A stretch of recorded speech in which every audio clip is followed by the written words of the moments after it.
The first majorly in-depth philosophical lecture I posted on this channel was about Ludwig Wittgenstein's Tractatus Logico-Philosophicus.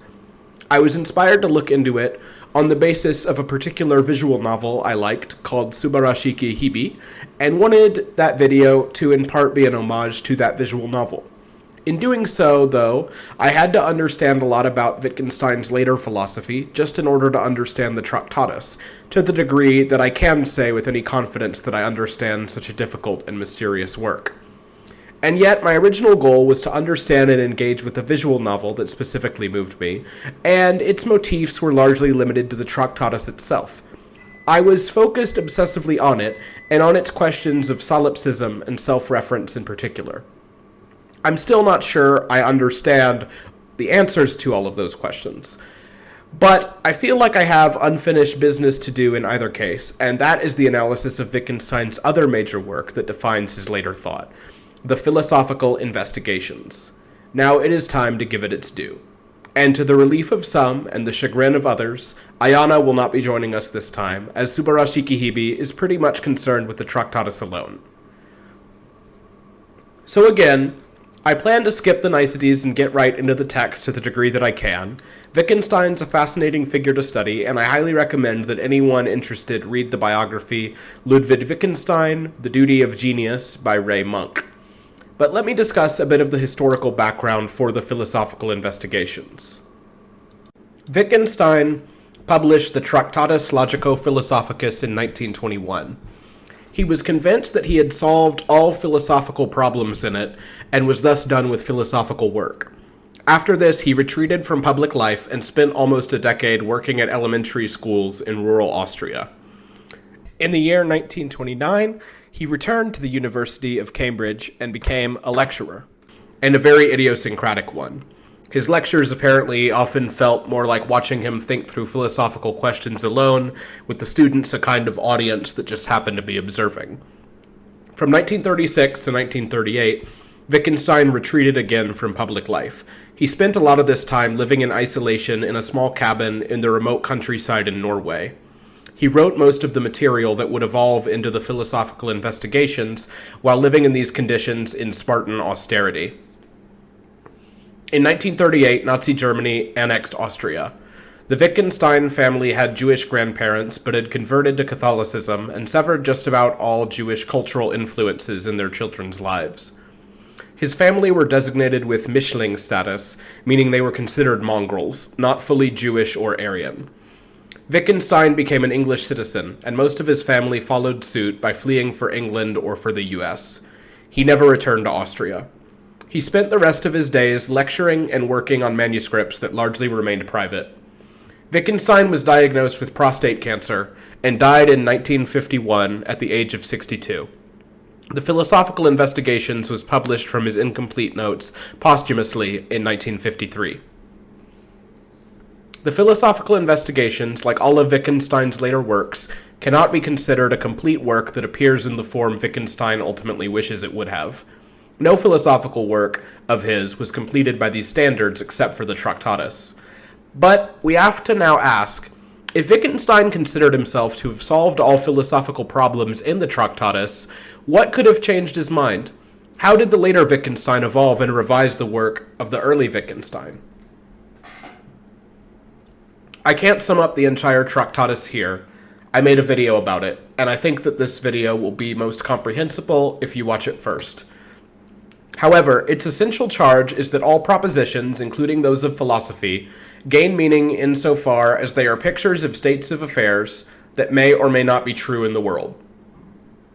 Insofar as they have meaning and allow communication and assessment, they share a logical form in common with the states of affairs they stand for. And much of what goes on in philosophy becomes meaningless because certain signs have no meaning or reference and therefore convey nothing. The work is ultimately a highly destructive work of philosophy, and is meant to end further philosophical work rather than contributing towards it, at least under our traditional conception of philosophy. In a sense, Wittgenstein's later work, including the Philosophical Investigations, continues down this road. However, perhaps the best way to understand the fundamental change is to recount an experience that Wittgenstein cited as being very educational.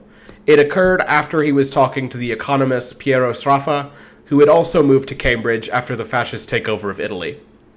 Wittgenstein explained his idea of propositions conveying meaning by sharing a form with what they pictured to him. Sraffa replied by making a gesture which was essentially the Neapolitan form of a middle finger, and asked playfully, "What is the logical form of that?" Wittgenstein's later work in general becomes further detached from the quest for logically perfect language that motivated Russell and Frege, and went in a radically different direction. His work continued to relentlessly try to point out what was nonsense and to get rid of such pseudo-problems by doing so. But, under the influence of encounters like that with Sraffa, he no longer believed that there was one logically perfect way to show the essence and meaning of any propositions. He now believed that all meaning and comprehension occurred within what he called our stream of life. In the Tractatus Logico-Philosophicus, Wittgenstein made this remark near the end of the work. Quote, "The right method of philosophy would be this, to say nothing except what can be said, i.e. the propositions of natural science, i.e. something that has nothing to do with philosophy. And then always, when someone else wished to say something metaphysical, to demonstrate to him that he had given no meaning to certain signs in his propositions. This method would be unsatisfying to the other. He would not have the feeling that we were teaching him philosophy, but it would be the only strictly correct method." Unquote. This is what Wittgenstein leaves left as the work of further philosophers after the Tractatus. And essentially that is just what he attempts to do in the philosophical investigations. But now he has found a way to do this which is not unsatisfying as he claimed it would be. What he does is actually something very therapeutic, enlightening, and constructive towards clear, fruitful thought. He wants to do so in a way which frees us of all the woes of philosophical angst and show us, in a sense, that everything before us is already known and already perfectly in order. I would like to get into the work directly, but I need to explain the structure and method of the book a bit. The work is unfinished and shows its origin as a sort of unfinished manuscript. It consists of 693 short-numbered sections, which range in length from a few words at the shortest to about a page or two at the longest. There are no chapter breaks or broader groupings of these sections. They clearly move through different arguments and themes, but where exactly to put bounds around the different drifts of thought is conventional and by no means clearly decided. There are no divisions in the work itself. I will then follow a few of the main secondary sources I've read that have helped me. The Tractatus appeared as a number of austere philosophical axioms. It appeared almost more like a mathematical proof than a philosophical essay. The structure of philosophical investigations is completely different, but no less unfamiliar. Most of the sections appear as short aphorisms, and they are often quite cryptic. In most cases, they put forward questions without explicitly answering them, trying to get us to fill in the gaps. The work appears as a dialogue of sorts at times, because there's often a so-called interlocutor, who asks critical questions which appear in quotation marks. The work then appears as a kind of Socratic dialogue at points, but perhaps a better analog would be the record of a Zen koan, as the answer he gets rarely leads to an answer as thoroughly and systematically as Plato, and sometimes only makes us more confused. As such, this is a very difficult work to understand, but a lot of it is simply because speaking of it in traditional terms of argument and thesis starts to seem inadequate. But there is much to learn regardless, and it is quite a consequential work for all kinds of disciplines. I'm deeply indebted to the immense, thorough, and comprehensive exegesis provided by Gordon P. Baker and PMS Hacker in their 4-volume series. I've used this to supplement and augment a more general overview by Mary McGinn in the Routledge Philosophy Guidebook series, which is very approachable but also omits large sections of the text. These primarily guide me, and I will do my best to add citations where I've paraphrased them most heavily.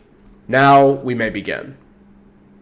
Philosophical Investigations opens with a passage from the first book of St. Augustine's Confessions, where Augustine begins to tell his life story by sketching out how he learned language and came to be able to express himself. Quote, "When grown-ups named some object, and at the same time turned towards it, I perceived this, and I grasped that the thing was signified by the sound they uttered, since they meant to point it out. This, however, I gathered from their gestures, the natural language of all peoples, the language that by means of facial expression and the play of eyes, of the movements of the limbs and the tone of voice, indicates the affectations of the soul when it desires or clings to or rejects or recoils from something. In this way, little by little, I learnt to understand what things the words, which I heard uttered in their respective places in various sentences, signified. And once I got my tongue around these signs, I used them to express my wishes. Augustine, Confessions, Book 1, Section 8. Wittgenstein's text begins with an extended critical analysis of the picture of language Augustine sketches out here. Of course, Augustine never wrote this passage in order to put forward a theory of language. He was just describing his upbringing. But that is precisely why it is so valuable. It is an example of how we unthinkingly tend to conceptualize language. Many of us would probably put forward a similar picture. Of many important implications within it, the first to address is the way Augustine seems to take words as names for objects and sentences to be combinations of these names. Augustine is probably thinking of one particular sort of word here, it seems, namely nouns like table, chair, bread, and people's names. These are the types of words that we learn in the manner that Augustine describes, namely in an ostensive fashion. Ostensive is a fancy word that gets used a lot in this text, and its meaning is a direct demonstration. If we define something in an ostensive fashion, we do so by pointing to it, or otherwise directly indicating it. An ostensive definition essentially takes the form, this is a table, instead of trying to define table by saying a wooden slab with 4 legs to set things on, or whatever other dictionary definition we would give it. And of course it makes sense that Augustine thinks that the essential grounds of language amount to this ostensive kind of pointing. Certainly, we know that when we teach babies to use language, we do a lot more ostensive pointing than reading them definitions out of the dictionary. But Wittgenstein says that this is at best an incomplete view of language. We can't look at the way that mastering only one type of word functions and base our entire conception of language on it. Wittgenstein says that this is like saying that playing a game consists in moving objects around on a surface according to certain rules. That sounds like a description of a board game, but there are many other types of games that this definition leaves out.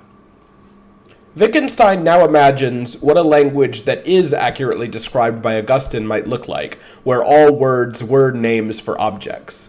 This language exists between a builder and his assistant, and for the sake of simplicity, will contain only 4 words referring to the different kinds of stones they need to build something. Block, pillar, slab, and beam. When the builder needs a certain kind of stone, he calls out, for example, slab, and the assistant hands him the appropriate one as he's been taught. Now imagine that this language was the entire language of a certain tribe. Children in that tribe will be brought up to hand slabs over when hearing slab, and so on. How do these children come to learn language? At this point, we might want to say that they have a full mastery of the language when they come to make a mental association between stone shapes and the respective words. However, Wittgenstein thinks that even in such a primitive language, this isn't really the purpose of these words for the tribe. We could imagine a language whose purpose was just to make a certain object come before our minds when we hear a word. In his words, it would be a language where speaking a word was like striking a note on the keyboard of the imagination. But certainly that is not the purpose of these words for this tribe in question. They need these words in order to accomplish the act of building. It may even be that having the proper stone appear in the mind as an image when the word is spoken could help the goal of building, but it is not the goal itself. We see the same tendency that Augustine had. When we try to explain what a word means, we focus on nothing but the mind of the person who hears it. This might give us the illusion that we're getting closer to the real core of what the meaning of a word consists of, but we are actually moving away from it rather than towards it, because we are removing all the background contexts of use that really give words their meaning. The fact is that language is never a free-floating structure that we can isolate to understand in full. In fact, Wittgenstein says that everything we need to know to explain language already lies open to view. Language, only ever gains meaning in the full context of activities into which it is woven and in which it emerges. Wittgenstein calls these language games. The full context of interactions in the tribe of builders is such a language game. Returning to the tribe of builders, we can imagine that their language becomes more complex. Let's say that they add number words in order to count stones, represented by the letters A, B, C, and D. Words which are the equivalent of this and there that are used along with pointing gestures, and a number of color samples. The builder could then give an order like D, slab, there, while holding up a color sample to show what color slabs he wants and pointing in a certain direction. Clearly, these new classes of words already function quite differently from slab and block. But how do we teach these words in an ostensive fashion? Maybe you could imagine teaching numbers, for example, by counting A, B, C slabs with the appropriate number of slabs. But this and there? If we point at a table and say this, how do we know that this is not the word for table? Even in our pointing, how do we know that there is not the word for a specific place like a hut that lies in that direction, for example? We might want to ask what the words in this language signify, but this is where we get misled by strange philosophical instincts. How do we know what words signify other than how they are used? And we already have all that. We have the desire to make some canonical statement of how all words can signify. We want something that includes the way different words like block, D, and this all signify. But this is the mistaken instinct, which Wittgenstein calls the philosopher's craving for generality. Why do we assume that being more general and creating some overarching system is always the direction towards greater understanding? In this case, it obscures the real use and meaning of language, rather than clarifying it. The analogy used is of tools in a toolbox. Quote, think of the tools in a toolbox. There is a hammer, pliers, a saw, a screwdriver, a rule, a glue pot, glue, nails, and screws. The functions of words are as diverse as the functions of these objects, and in both cases there are similarities. Of course, what confuses us is the uniform appearance of words when we hear them in speech or see them written or in print, for their use is not that obvious, especially when we are doing philosophy." Unquote. There is nothing we can say about the common general way that all tools in a toolbox are used, other than that they are indeed used. The same is true for the different types of words that we employ. We think of examples like block, slab, etc., and imagine that all ways of signifying are like attaching a name tag to some object. But clearly, terms like this or D do not work like this. In fact, on what accounts can we even say that the color samples are not part of the language of the builders? They are not spoken utterances, but we certainly cannot find any difference between them and the spoken words insofar as they serve a use in the language game. Ultimately, this example shows that Wittgenstein is not just trying to enlarge the taxonomy of Augustine's conception of language, because that would involve moving away from language and isolating it from how it is used in the stream of life, which is completely against the spirit of Wittgenstein's investigation. We might be concerned that the language of the builders can't be compared to ours because it is not complete. But a language can only be considered complete if we conceive of language as having some central essence that involves modeling the structure of reality. This was the picture that Wittgenstein seemed to put forward in the Tractatus Logico-Philosophicus, but now the picture has changed. Language does not have any one essence. Language is a number of different techniques that we use in various language games. Quote, "Don't let it bother you that languages 2 and 8 consist only of orders. If you want to say that they are therefore incomplete, ask yourself whether our own language is complete, whether it was so before the symbolism of chemistry and the notation of the infinitesimal calculus were incorporated into it. For these are, so to speak, suburbs of our language, and how many houses or streets does it take before a town begins to be a town? Our language can be regarded as an ancient city, a maze of little streets and squares, of old and new houses, of houses with extensions from various periods, and all this surrounded by a multitude of new suburbs with straight and regular streets and uniform houses." Unquote. Quote, "It is easy to imagine a language consisting only of orders and reports in battle, or a language consisting only of questions and expressions for answering yes and no, and countless other things. And to imagine a language means to imagine a form of life." Unquote. The concept of a form of life is the most important idea here, and perhaps in the text as a whole. Language is always embedded in a form of life. That is, a background of non-linguistic behavior. And forms of life change, shift, go extinct, get born, intersect with each other, and so on. With this in mind, the idea of a complete language ceases to make sense. It makes as much sense as the idea of a complete toolkit. In a sense, one of the major lessons from the Tractatus still remains as the motto of the philosophical investigations. The limits of my language means the limits of my world. But now this limit is not a sort of definite ordained boundary set up by logic. It is a fluid and evolving structure that exists within the stream of human existence. When one of the builders says slab in his very primitive four-word language, is he saying a word or a sentence? If it is used as a word, it certainly can't have the same meaning as the word slab does in our language, as when he uses slab, it is a complete command.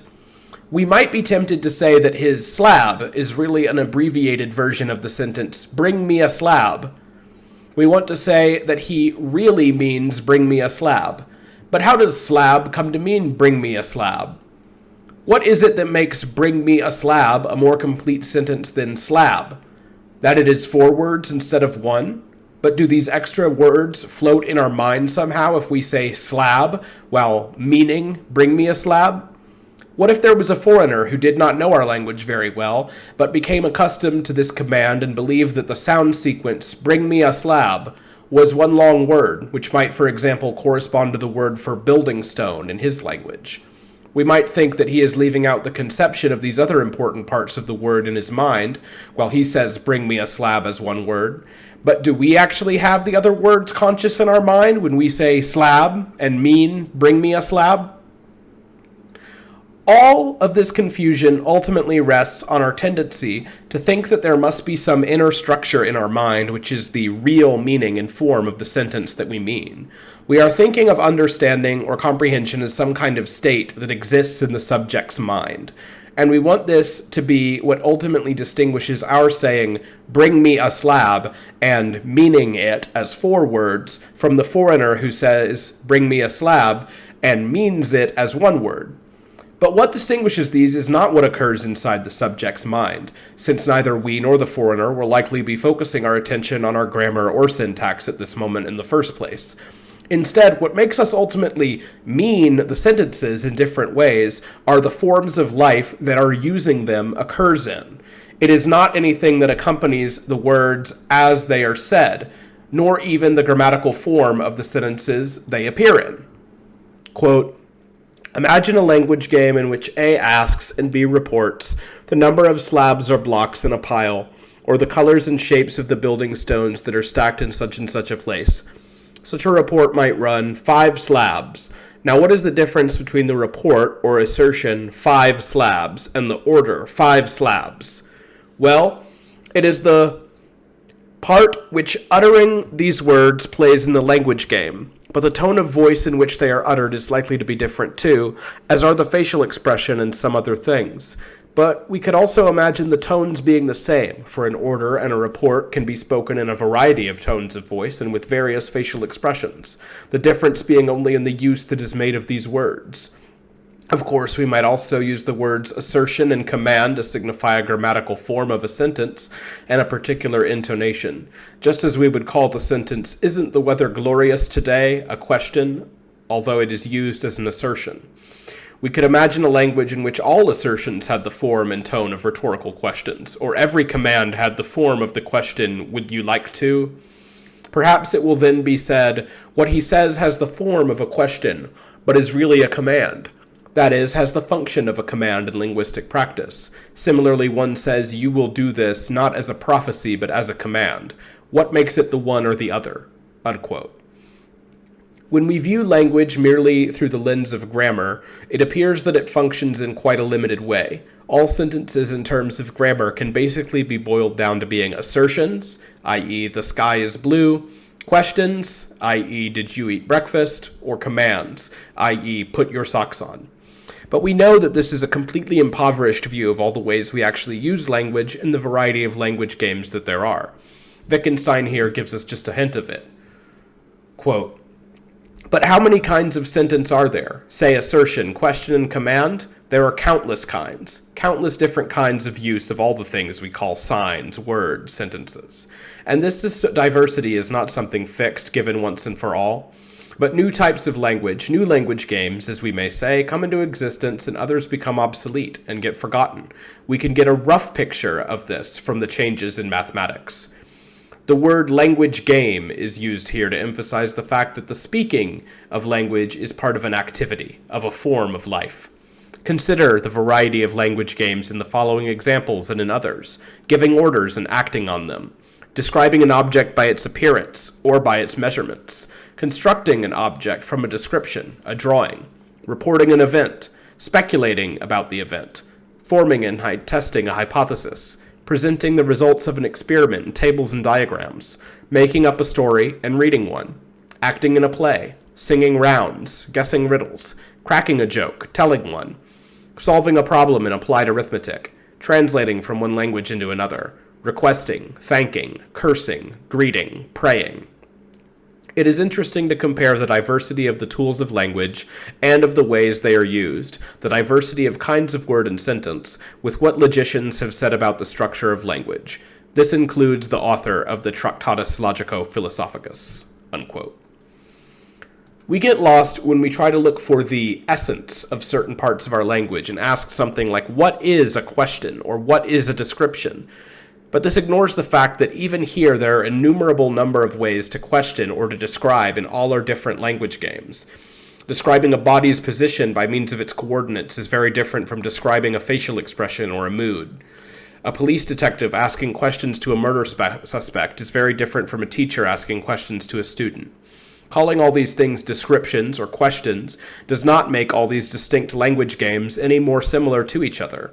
As Mary McGinn points out, not only does this craving for generality get us chasing after illusory things like the essence of a question, but it actually makes us ignore the real complexities and differences that are found in our everyday use of language. These differences are not just incidental to language, they are the very foundation of our language. The entire essence of our language is located in the fact that language emerges inside of language games, and enables us to understand them and partake in them. In the Augustinian view, language essentially amounts to attaching names to objects. We see it as a kind of preparation, but we have to ask what this is actually a preparation for. Quote, "We name things and then we can talk about them, can refer to them in talk. As if what we did next were given with the mere act of naming. As if there were only one thing called talking about things. Whereas, in fact, we do the most various things with our sentences. Think just of exclamations with their completely different functions. Water, away, ow, help, splendid, no. Are you still inclined to call these words names of objects? In languages 2 and 8, there was no such thing as asking something's name. This, with its correlate, ostensive explanation, is, we might say, a language game in its own right. That is really to say, we are brought up trained to ask, what is that called? Upon which the name is given. And there is also a language game of inventing a name for something, that is, of saying this is called, and then using the new name. So, for example, children give names to their dolls and then talk about them and to them. Consider in this connection how singular is the use of a person's name to call him." Unquote. We supposedly tag objects with names so we can go on to speak about them. But think of the various kinds of names for things. Table, red, square, that man at the bar, Bertrand Russell, etc. These are not all used in the same way. One is used for all objects of its kind, one for the color of a variety of things, one for a shape of a variety of things, one for one specific human in front of us, one for another specific human who's no longer in front of us and has in fact been dead for decades, and so on. There is not one technique to go on to refer to the things around us. In fact, the variety of these different uses makes us wonder how we ostensively define things in the first place. Quote, Now, one can ostensively define a person's name, the name of a color, the name of a material, a number word, the name of a point of the compass, and so on. The definition of the number 2, that is called 2, pointing to 2 nuts, is perfectly exact. But how can the number 2 be defined like that? The person one gives the definition to doesn't know what it is that one wants to call 2. He will suppose that 2 is the name given to this group of nuts. He may suppose this, but perhaps he does not. He might make the opposite mistake. When I want to assign a name to this group of nuts, he might take it to be the name of a number. And he might equally well take a person's name, which I explain ostensively as that of a color, of a race, or even of a point of the compass. That is to say, an ostensive definition can be variously interpreted in any case. Unquote. The point here is not that we can never ostensively define things, though. We clearly can, and succeed in doing so, even abstract things like colors or numbers. But the connection here appears mysterious. We might be able to explain it more concretely if we said, this number is called 2, or this color is called so-and-so. As Wittgenstein puts it, this is essentially showing us the post at which we station the word grammatically. But if we can't explain the comparatively more concrete examples of 2 and red, do we really expect to explain something more abstract and difficult, like the concept of a number or color in general? The point Wittgenstein wants us to understand is that we make this picture of defining and understanding words seem strange because we isolate it from the form of life in which it occurs. For example, if someone was learning to play the game of chess, under what circumstances would they understand my pointing to a particular piece, saying, this is the king, and correctly understand that I don't mean this color, this shape, this texture, this piece of wood alone, not others that look or function like it, and so on? Well, the pupil must already have some mastery of chess. Perhaps he's been taught about the game out of a manual with diagrams. Perhaps he's just sat and observed enough chess games to have a general idea of how it is played. But whatever it is, he will have more of a familiarity with chess than a tribesman who's just walked out of a jungle and has never seen a chess piece in his life. In other words, it is not so much what happens in the mind of the subject when he has the word defined to him that makes a difference in whether he succeeds in understanding it or not, but the whole surrounding circumstances, such as what condition he was taught in, and how he goes on to use the term afterwards. Augustine describes a child coming to learn its first language almost like a foreigner in a new country who knows how to reason and think and express himself, but just does not have the words to do it. He ignores the fact that a lot has to already be in place before we can even come to see someone pointing at something and uttering sounds as a definition of any kind. In short, there must already be a language game that the child is participating in. We might think that a child does not have to be fully aware of its surrounding language game, but can simply guess what is being pointed at. Of course, there's no physical sign whether someone is pointing at a piece of paper versus pointing at its shape or at its color, so we'll guess by focusing on the color over the shape, for example. But even something as simple as focusing on the color can mean so many different things that speak to language games of their own. Quote, but what if someone objected, it is not true that one must already be master of a language game in order to understand an ostensive definition. Rather, one need only, obviously, know or guess what the person giving the explanation is pointing at. That is, whether, for example, at the shape of the object, or its color, or the number, and so on. And what does pointing at the shape, pointing at the color consist in? Point at a piece of paper, and now point at its shape, now at its color, now at its number. That sounds odd. Well, how did you do it? You'll say that you meant something different each time you pointed. And if I ask how that is done, you'll say you concentrated your attention on the color, the shape, and so on. But now I ask again, how is that done? Suppose someone points to a vase and says, look at that marvelous blue, forget about the shape. Or look at that marvelous shape, the color doesn't matter. No doubt you'll do something different in each case when you do what he asks you to. But do you always do the same thing when you direct your attention to the color? Imagine various different cases, to indicate a few. Is this blue the same as the blue over there? Do you see any difference? You are mixing paints and you say, it's hard to get the blue of the sky. It's turning fine, you can already see blue sky again. Note how different these two blues look. Did you see the blue book over there? Bring it here. This blue light means... What's this blue called? Is it indigo? One attends to the color sometimes by blocking the contour from view with one's hand, or by not focusing on the contour of the thing, or by staring at the object and trying to remember where one saw that color before. One attends to the shape, sometimes by tracing it, sometimes by screwing up one's eyes so as not to see the color clearly, and so forth. I want to say this and similar things are what one does while one directs one's attention to this or that. But it isn't only these things that make us say that someone is attending to the shape, the color, etc. Just as making a move in chess doesn't consist only in pushing a piece from here to there on the board, nor yet in the thoughts and feelings that accompany the move, but in the circumstances that we call playing a game of chess, solving a chess problem, and the like." Unquote. We find no physical difference between pointing at or meaning the color rather than the shape or the number. But even though there is no physical process, the difference between the two clearly is still palpable.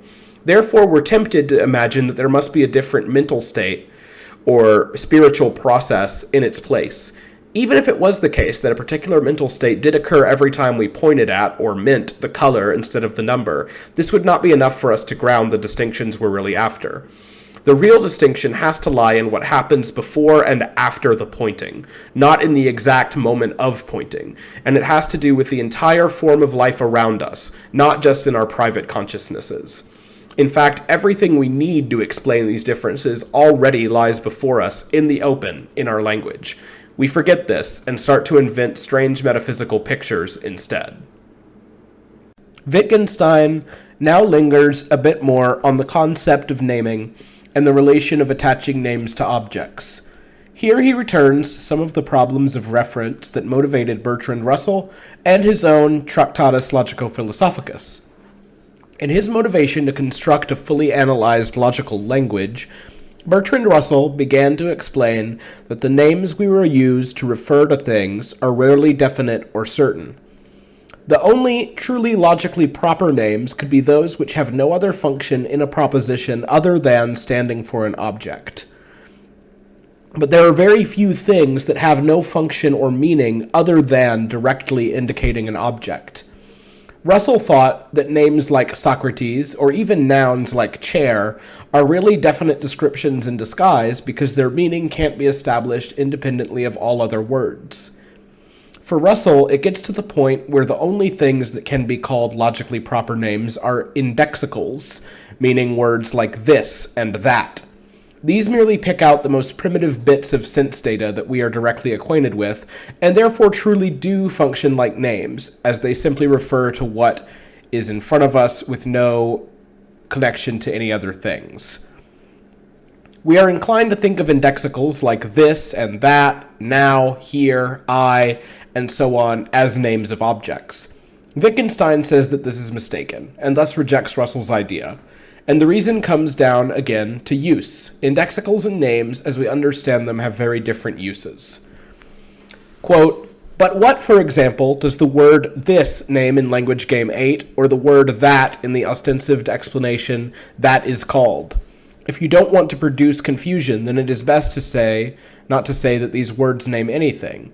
Yet strange to say, the word this has been called the real name, so that anything else we call a name was one only in an inexact, approximate sense.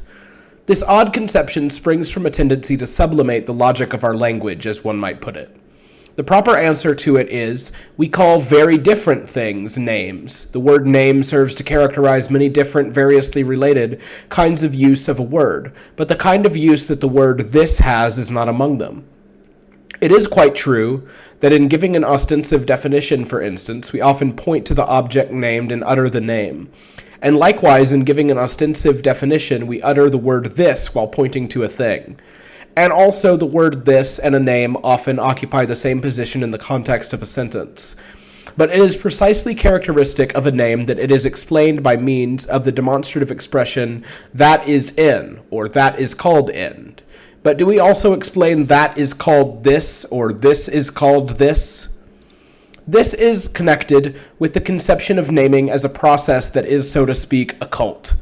Naming seems to be a strange connection of a word with an object, and such a strange connection really obtains, particularly when a philosopher tries to fathom the relation between name and what is named by staring at an object in front of him and repeating a name, or even the word this innumerable times.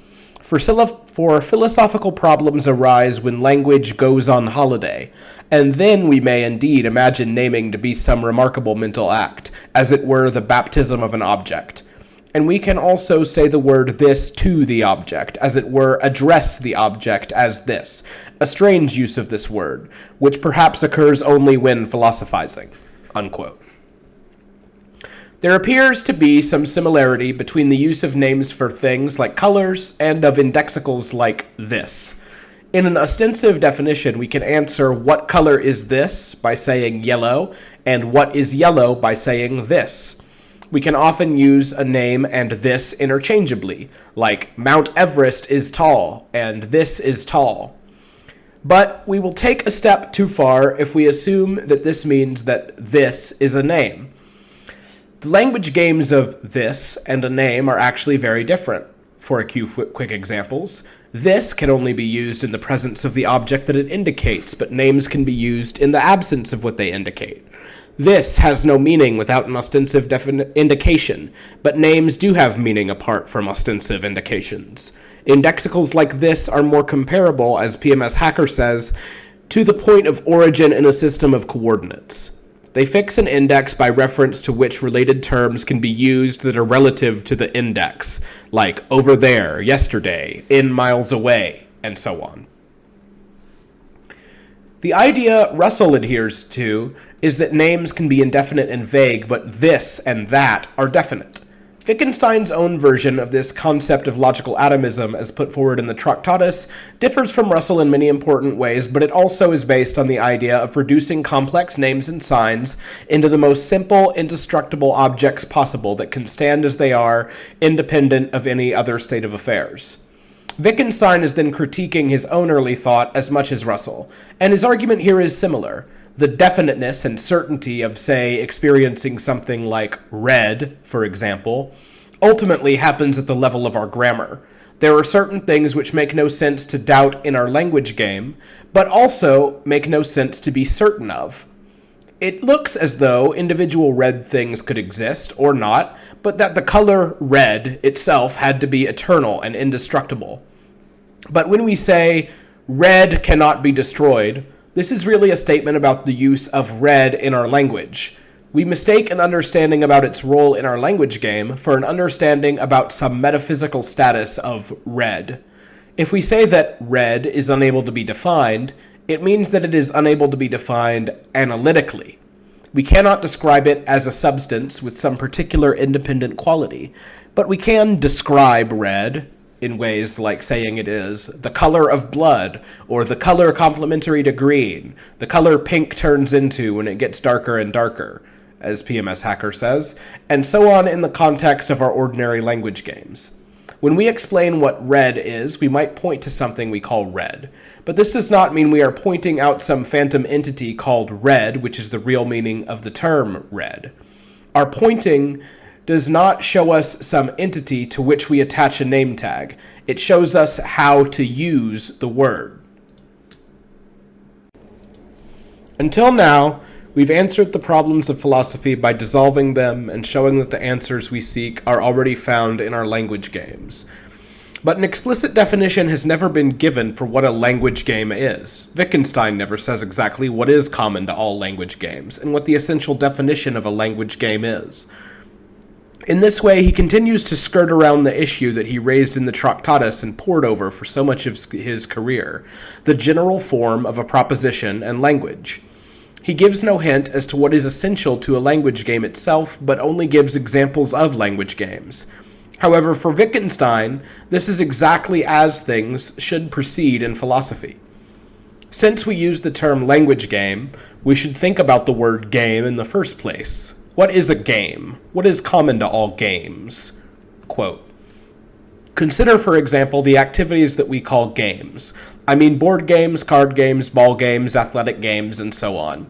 What is common to them all? Don't say they must have something in common, or they would not be called games, but look and see whether there is anything common to all. For if you look at them, you won't see anything that is common to all, but similarities, affinities, and a whole series of them at that. To repeat, don't think, but look. Look, for example, at board games with their various affinities. Now pass to card games. Here you may find many correspondences with the first group, but many common features drop out, and others appear. When we pass next to ball games, much that is common is retained, but much is lost. Are they all entertaining? Compare chess with noughts and crosses. Or is there always winning and losing, or competition between players? Think of patience. In ball games, there is winning and losing, but when a child throws his ball at the wall and catches it again, this feature has disappeared. Look at the parts played by skill and luck, and at the difference between skill in chess and skill in tennis. Think now of singing and dancing games. Here we have the element of entertainment, but how many other characteristic features have disappeared? And we can go through the many other groups of games in the same way, can see how similarities crop up and disappear. And the upshot of these considerations is, we see a complicated network of similarities, overlapping and crisscrossing, similarities in the large and in the small, unquote.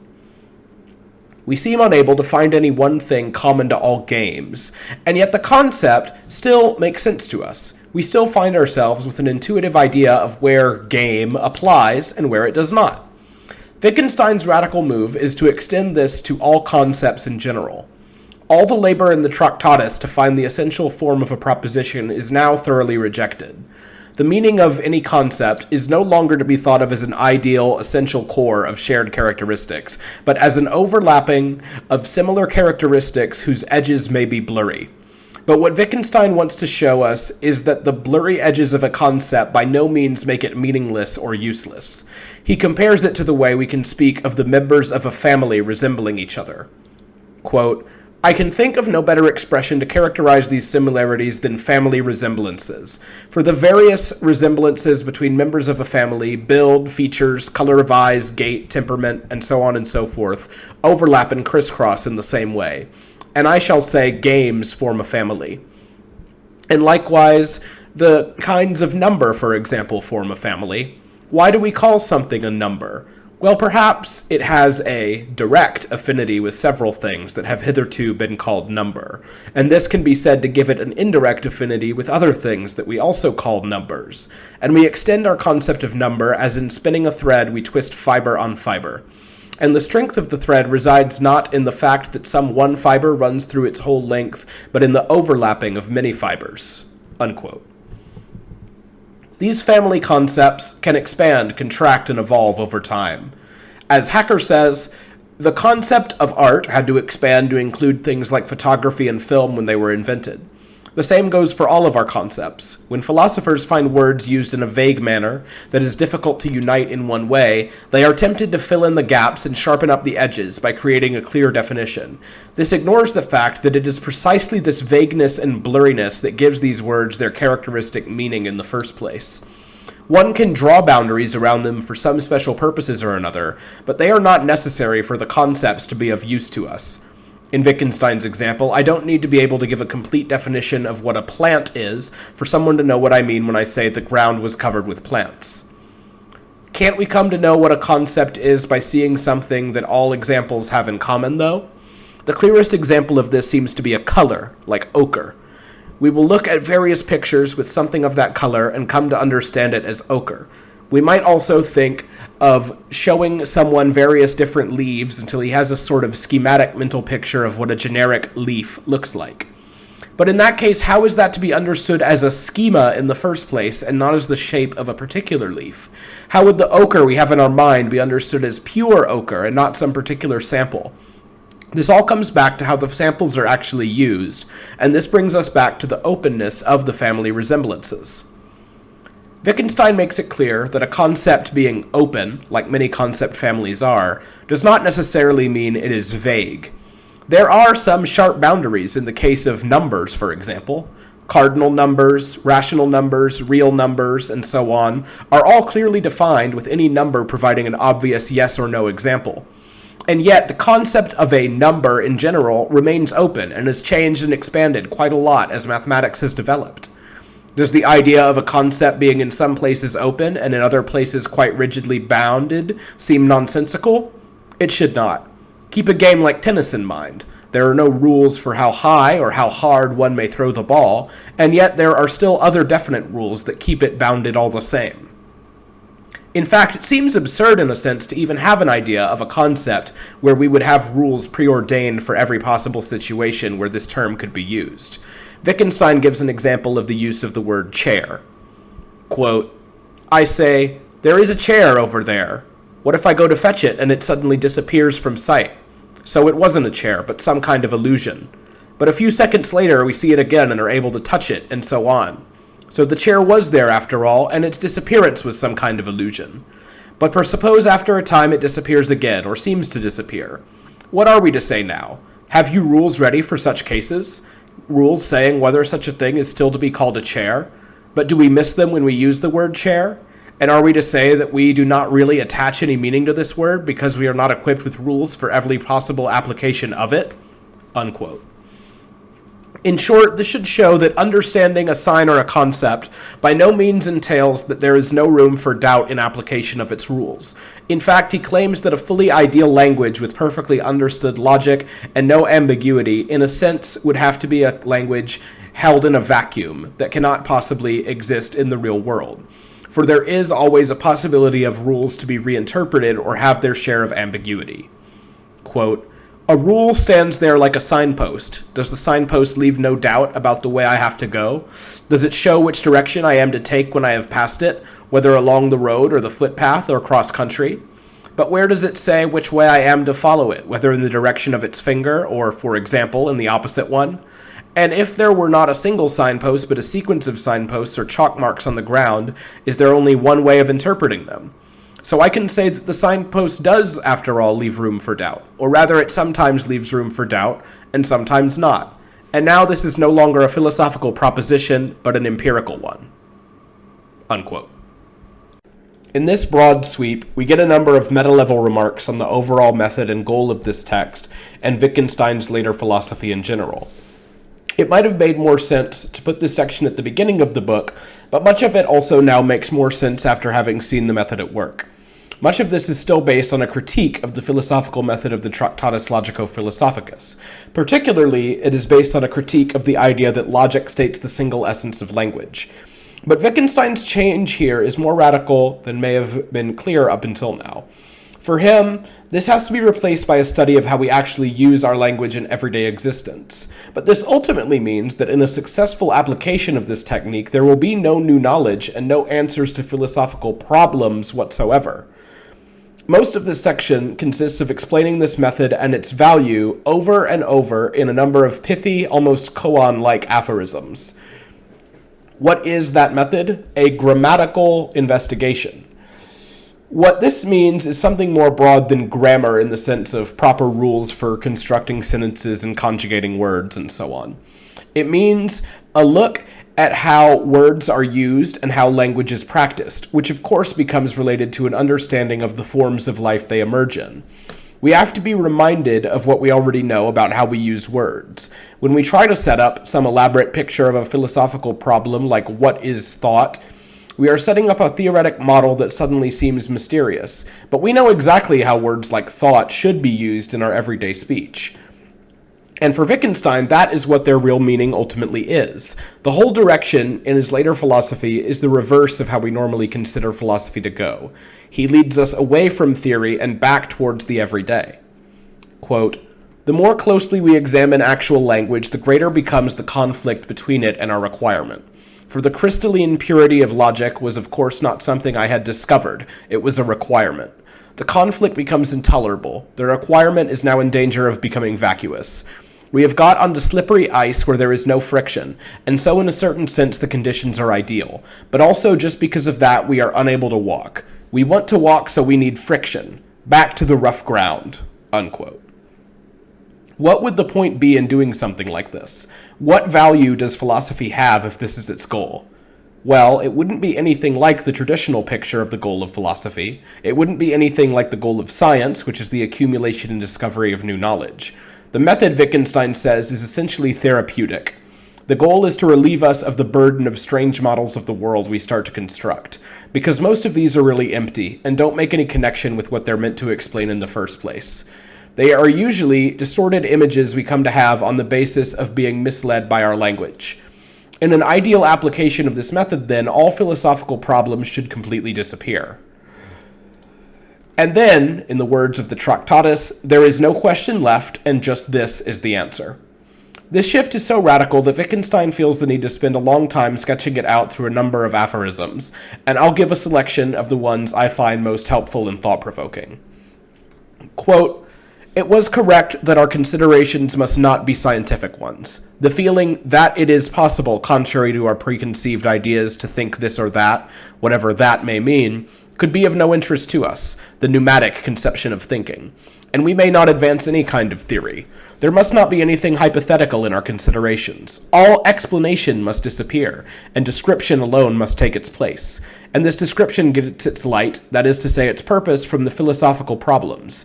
These are of course not empirical problems, but they are solved through an insight into the workings of our language, and that in such a way that these workings are recognized despite an urge to misunderstand them.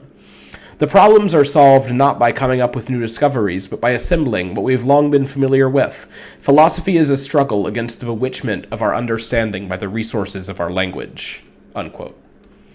Quote, Tractatus Logico-Philosophicus 4.5. The general form of propositions is how things are. That is the kind of proposition one repeats to oneself countless times. One thinks that one is tracing nature over and over, and one is merely tracing round the frame through which we look at it. Unquote. Quote, "A picture held us captive, and we couldn't get outside it, for it lay in our language, and language seemed only to repeat it to us inexorably." Unquote. Quote, "When philosophers use a word, knowledge, being, object, I, proposition, sentence, name, and try to grasp the essence of the thing, one must always ask oneself, is the word ever actually used in this way in the language in which it is at home? What we do is to bring words back from their metaphysical to their everyday use." Unquote. Quote, "Where does this investigation get its importance from, given that it seems only to destroy everything interesting? That is, all that is great and important, as it were all the buildings, leaving behind only bits of stone and rubble. But what we are destroying are only houses of cards, and we are clearing up the ground of language on which they stood." Unquote. Quote, "The results of philosophy are the discovery of some piece of plain nonsense and the bumps that the understanding has got by running up against the limits of language. These bumps, make us see the value of that discovery." Unquote. Quote, "A philosophical problem has the form, I don't know my way about." Unquote. Quote, "Philosophy must not interfere in any way with the actual use of language, so it can in the end only describe it, for it cannot justify it either. It leaves everything as it is. It also leaves mathematics as it is, and no mathematical discovery can advance it.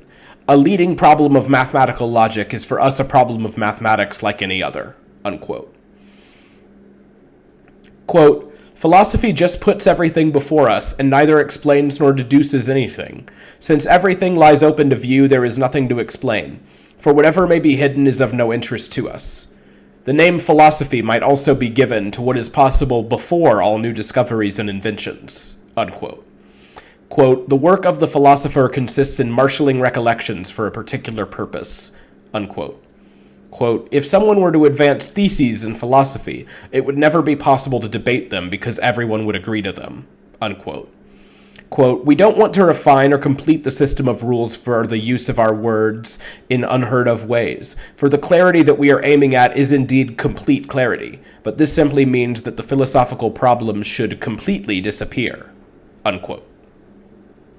To return to issues at hand with a greater idea of the method and goal of Wittgenstein's therapeutic method of philosophy, we can address what seems like a problem.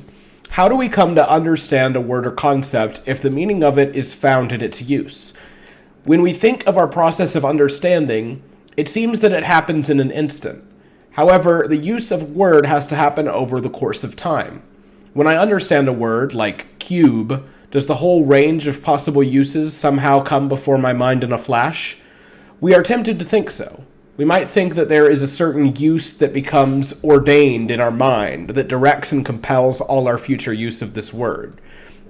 Of course, this makes no sense when we start to think about it a little more. We can easily imagine a case where we, for example, have a schematic picture of a cube in our mind but point to a triangular prism. This is unlikely, but what exactly is it that compels us to only apply the mental picture we have of a cube in one way? What is really going on here is just that we only have one potential use of cube in mind. And we misunderstand this lack of other applications coming to mind as the image in our mind somehow compelling us. The whole idea of an image compelling us seems more nonsensical the more we think about it. The reason we come to have this picture is that we are tempted to think of our understanding as a mental state, which is the source of our ability to use words correctly. Maybe we don't think it outright forces us to apply the word in a certain way, but we might think that nevertheless, there is some kind of internal mental state that gives us the ability to use language correctly or not. For example, if we teach a pupil to write a series of numbers according to a certain rule, say multiples of 5, 10, 15, 20, 25, etc., we can judge if he understands it based on his being able to continue the series to a certain degree with a certain level of accuracy. We are now tempted to say that understanding is a sort of determinate state that lies within the pupil's mind, and whose outer signs are his being able to continue the series as we expect him to. Once again, though, this just seems like another way of saying that there is a certain something in his mind compelling him to apply the concept in a certain way. Maybe the formula to continue the series comes to his mind. Maybe it has to, in fact, for us to say that he has understood the series. But it still is only on the basis of him using that formula in a way that means he has understood. It is, after all, quite possible for the formula to come to mind and for him to not understand the series. This might seem unacceptable, though. Wittgenstein's imaginary interlocutor objects by saying that it makes no sense to say that we have to watch what we do in order to know what we mean by a word. How could that work? I have to know what I mean by a word before I can apply it. But again, the only reason we get into this issue is that we are thinking of understanding as a mental state that is the source of our correct use of the word. When we really look at how the concept of understanding is used in our language in an honest way, it just doesn't fit that picture. It does not function like a conscious mental state, nor does it even function like a kind of physiological mechanism of the brain, or any kind of unconscious mental state. Quote, "But how can it be? When I say I understand the rule of a series, I'm surely not saying so on the basis of the experience of having applied the algebraic formula in such and such a way. In my own case, at any rate, I surely know that I mean such and such a series, no matter how far I've actually developed it. So you mean that you know the application of the rule of the series quite apart from remembering actual applications to particular numbers? And you'll perhaps say, of course, for the series is infinite, and the bit of it that I could develop finite. But what does this knowledge consist in? Let me ask, when do you know that application? Always, day and night? Or only while you are actually thinking of the rule of the series? Do you know it, that is, in the same way as you know the alphabet and the multiplication table? Or is what you call knowledge a state of consciousness, or a process, say a thinking of something or the like?" Unquote. To paraphrase Marie McGinn closely, when we think of conscious mental states, like being dejected, being excited, being in pain, and so on, we can speak of them in terms of duration, interruption, continuity, etc. We can also speak in terms of intensity and degree, but when we speak of understanding, we speak more in terms of capacity and breadth. Sometimes we can date the beginning of our understanding, but to speak of it in the same terms of duration still seems inaccurate. Could we say that understanding something is a state? Sure, but we don't see the grammar bear it out as a mental state, nor does it make it any more accurate to our grammar if we talk of it being unconscious rather than conscious. If teacher A writes down a series of numbers and pupil B finds a rule for continuing the series and then states, "Now I understand," we are tempted here, if nowhere else, to say that the understanding is a state that appears all at once in a flash and then explains B's ability to continue the series. Let's say that A writes down 1, 5, 11, 19, 29, and B says he knows how to go on. What actually goes on in that case? Maybe B found out that the formula was A of n equals n squared plus n minus 1 after testing various other formulae. Maybe he realizes that the differences between the numbers are 4, 6, 8, 10. Maybe he says, yes, I know that series, and continues without further thought. Maybe he says nothing and simply continues the series, perhaps with what may be called the feeling, that's easy. But none of these processes alone can be called understanding, because we could imagine every single one of them occurring without the speaker having understood. This is why we come to think that the understanding must be something that goes on inside the speaker, and not just in this behavior. Of course, this makes it even harder to apprehend when he understands it or not. Now we may ask, how do we know when it is proper to say we have understood? If it is not the formula on its own that allows me to know that I am correct, then what is? As usual, it is everything surrounding us. It is the circumstances that we are in. What is it that motivates me to use certain words, gives those words their meaning, and allows others to respond to them? The entire form of life that we grow up in and are trained into. Wittgenstein does not try to argue that all understanding is really nothing but behavior. But without the accompanying form of life where we are trained to respond and perform in certain ways, it will be a somehow incomplete picture. Nor does he deny that mental states may be an important part of it. But it is the fact that this certain formula occurs in my mind when I am continuing the series, rather than, say, when I am doing my laundry, that marks it as a part of my understanding. Understanding, then, is ultimately a pattern of behavior that exists within a whole web of circumstances. Removing it from these forms of life takes away from its essence, rather than moves us towards it. However, let's say our pupil is writing out a series, plus 2, and he continues it in just the way we expect, 0, 2, 4, 6, 8, 10, and we have tested his understanding up to 1,000. But now he starts continuing the series as 1,000, 1,004, 1,008, 1,012. We say, you are supposed to go on in the same way. But he says, but I did go on in the same way. For it might be that this person interpreted plus 2, as we would understand plus 2, to mean plus 2 up to 1,000, plus 4 up to 2,000, plus 6 up to 3,000, etc. How could we argue with him? We could only point to past examples which are less than 1,000, and he would agree with all of these. Certainly we know we can't appeal to the idea of the Platonic rule itself compelling us in our minds.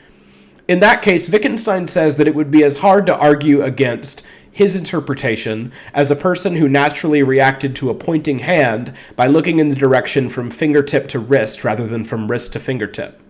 All I can say at this point is that I meant for him to continue with 1,000, 1,002, 1,004, 1,006, but of course I didn't have these exact numbers in mind when I meant it, and if by chance I did, there were equally many others that I did not have in mind, and he could equally show discrepancies in.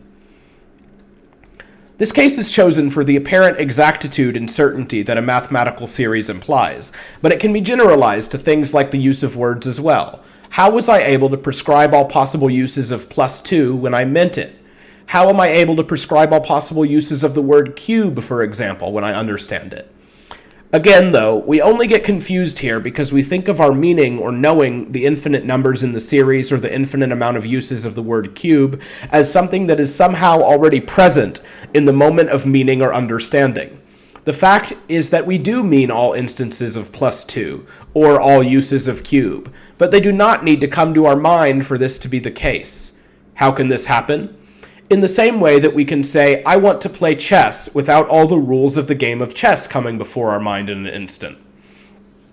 The connection between that statement and all the rules and possible outcomes of the game of chess is present not in our mind, but in the surrounding form of life that we are acculturated into. If we look at the rule and the possibility of following it in isolation, it looks as though there is an alarmingly skeptical conclusion that any rule can be made to accord with any exercise of it, because this seems to be the implication if there is nothing that compels a certain use that stands within the rule itself. For example, the student could interpret plus 2 in the strange way that continues with 1,000, 1,004, 1,008, 1,012, and we could not argue against him. We could interpret the word cube in a way that we point at a triangular prism when we hear it.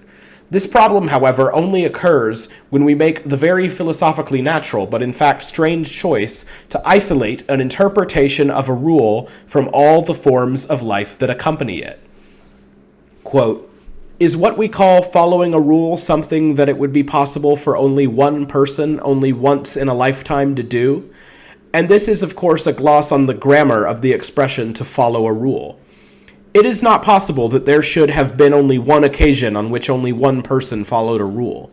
It is not possible that there should have been only one occasion on which a report was made, an order given or understood, and so on. To follow a rule, to make a report, to give an order, to play a game of chess are customs, usages, institutions. To understand a sentence means to understand a language. To understand a language means to have mastered a technique." Unquote. Quote, "It is of course imaginable that two people belonging to a tribe unacquainted with games should sit at a chessboard and go through the moves of a game of chess, and even with all the mental accompaniments.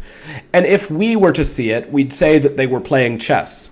But now imagine a game of chess translated according to certain rules into a series of actions which we do not ordinarily associate with a game, say into yells and stamping of feet. And now suppose those two people to yell and stamp instead of playing the form of chess that we are used to. And this in such a way that what goes on is translatable by suitable rules into a game of chess. Would we still be inclined to say that they were playing a game? And with what right could one say so?" Unquote. What this ultimately means is that there is a way of grasping a rule and saying whether a rule is correctly followed or not that does not involve any interpretation of it. The rule can indeed be interpreted in any way. At some level, it simply amounts to an obedience of how we've been trained. It is something that emerges in the form of life we are brought up in. Quote, "How am I able to follow a rule? If this is not a question about causes, then it is about the justification for my acting in this way and complying with the rule. Once I have exhausted the justifications, I have reached bedrock, and my spade is turned. Then I am inclined to say, this is simply what I do. Remember that we sometimes demand explanations for the sake not of their content but of their form. Our requirement is an architectural one, the explanation a kind of sham corbel that supports nothing." Unquote. In Wittgenstein's words, we are prone to think of the beginning section of a series like 0, 2, 4, 6, 8, 10 as a visible section of rails invisibly laid to infinity, that is, the unlimited number of future applications of a rule. Now this begins to look like a strange picture. All the steps have somehow already been taken and preordained for my future use, but this is just an imaginative metaphor that we mistake for being something contained in the rule or our understanding of it. All this image really amounts to is a way that we make sense of the fact that we no longer choose how to apply this series, but do so unthinkingly, as no other way to apply it comes to us. It is what Wittgenstein calls a mythological description of the use of a rule. In truth, nothing in the rule ordains us or compels us to use it in a certain way, not even our interpretation. But there is a very much right and wrong way to use it regardless, and all of that exists in the language game and form of life that the rule develops inside of. The part of the philosophical investigations broadly spanning from section 243 to 275 is known as the private language argument and is one of the most famous and consequential parts of the text. However, it is not as tightly structured of an argument as the name might imply, and there remains a great deal of disagreement about what exactly the implications of this argument are, and even where its beginning and end boundaries in the text are. What is clear is that the argument seems to imply that it is impossible for there to be a sensical, functional language that is not somehow shared or public. The above section made it clear that there must be some general similarity in human behavior in order for our language games to function. That is, the reason we can use words or concepts in only particular ways and not others is not something that is preordained in the rules or words themselves and something we understand in a flash, but is something that exists at a social level that we grow into. Wittgenstein takes the argument a step further here, and now says that, in the absence of such generally shared agreement in behavior, not only can there be no rules for how to use language and concepts, there can be no language or concepts at all. Traditionally, we would assume that there are certain sensations that we come to know and understand through pure introspection alone. Pain is an example. It is thought that we could identify and recognize certain types of pain even if we had never been taught the concept of pain and words for pains in our language. For example, if there were a feral child who had grown up in the wild, never encountering other humans or learning language, it would still come to have a concept of pain based merely on introspecting on its private sensations. That is, we essentially define it ostensively by pointing and saying, this is pain. But here we point at something with our internal attention instead of pointing at something physical out in the world with our fingers. Wittgenstein does not deny that such an introspection and awareness of internal states can exist, but he denies that we can ever come to understand a concept or give meaning to a word on the basis of that. A truly private language would be one that was completely subjective and phenomenological, that only created words and uses for them based on private internal states, and would therefore be in principle understandable to only one person. If we believe that our understanding and naming of sensations like pain are ultimately derived from private internal experiences, then such a language would in principle be possible.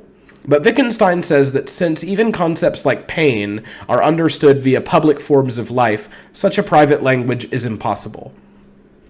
Quote, how do words refer to sensations? There doesn't seem to be any problem here. Don't we talk about sensations every day and name them? But how is the connection between the name and the thing set up? This question is the same as, how does a human being learn the meaning of names of sensations? For example, of the word pain. Here is one possibility. Words are connected with the primitive natural expressions of sensation and used in their place. A child has hurt himself and he cries. Then adults talk to him and teach him exclamations and later sentences. They teach the child new pain behavior. So you are saying that the word pain really means crying? On the contrary, the verbal expression of pain replaces crying. It does not describe it. When we look at how we actually learn and come to use terms like pain, we notice that there is never a step of consciously focusing inward on some internal state. It is important to note the final point here. Wittgenstein is not saying anything as reductive as the idea that all pain really amounts to pain behavior, like crying. Nor can we say that the real meaning of pain is just physiological processes like nerve endings sending neurotransmitters to the brain, because that would make it hard to explain why the concept of pain clearly had meaning before that specific bit of human physiology was discovered. An internal awareness can certainly be important, but it is not this particular internal mental state that is the meaning of a word like pain. There is no need for some internal ostensive pointing to make a coherent connection between the feeling of pain and the words, I'm in pain, just as there is no need to connect it to the act of crying. At this point, however, the interlocutor might still be unsatisfied. Certainly, there must be some difference between pain and crying. After all, people can experience my crying, but not my pain. There seems to be some distinction between pain, which is private, and pain behavior, which is public.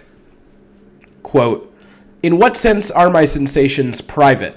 Well, only I can know whether I am really in pain. Another person can only surmise it.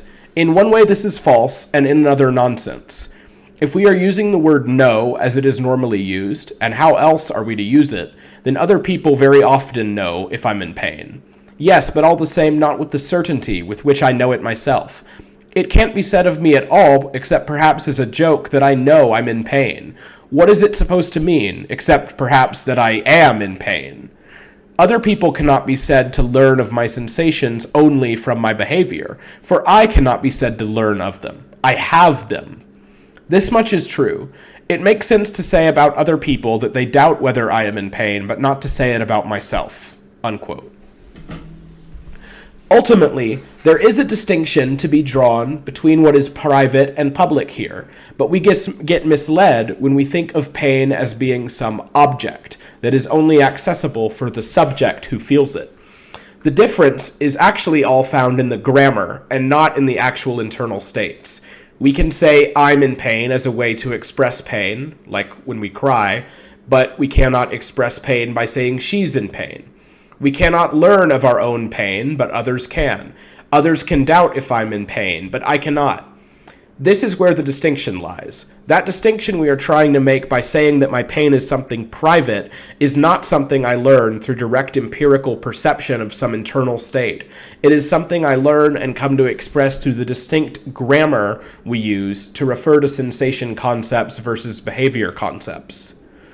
Quote, "Another person can't have my pains." My pains? What pains are they? What counts as a criterion of identity here? Consider what makes it possible in the case of physical objects to speak of two exactly the same.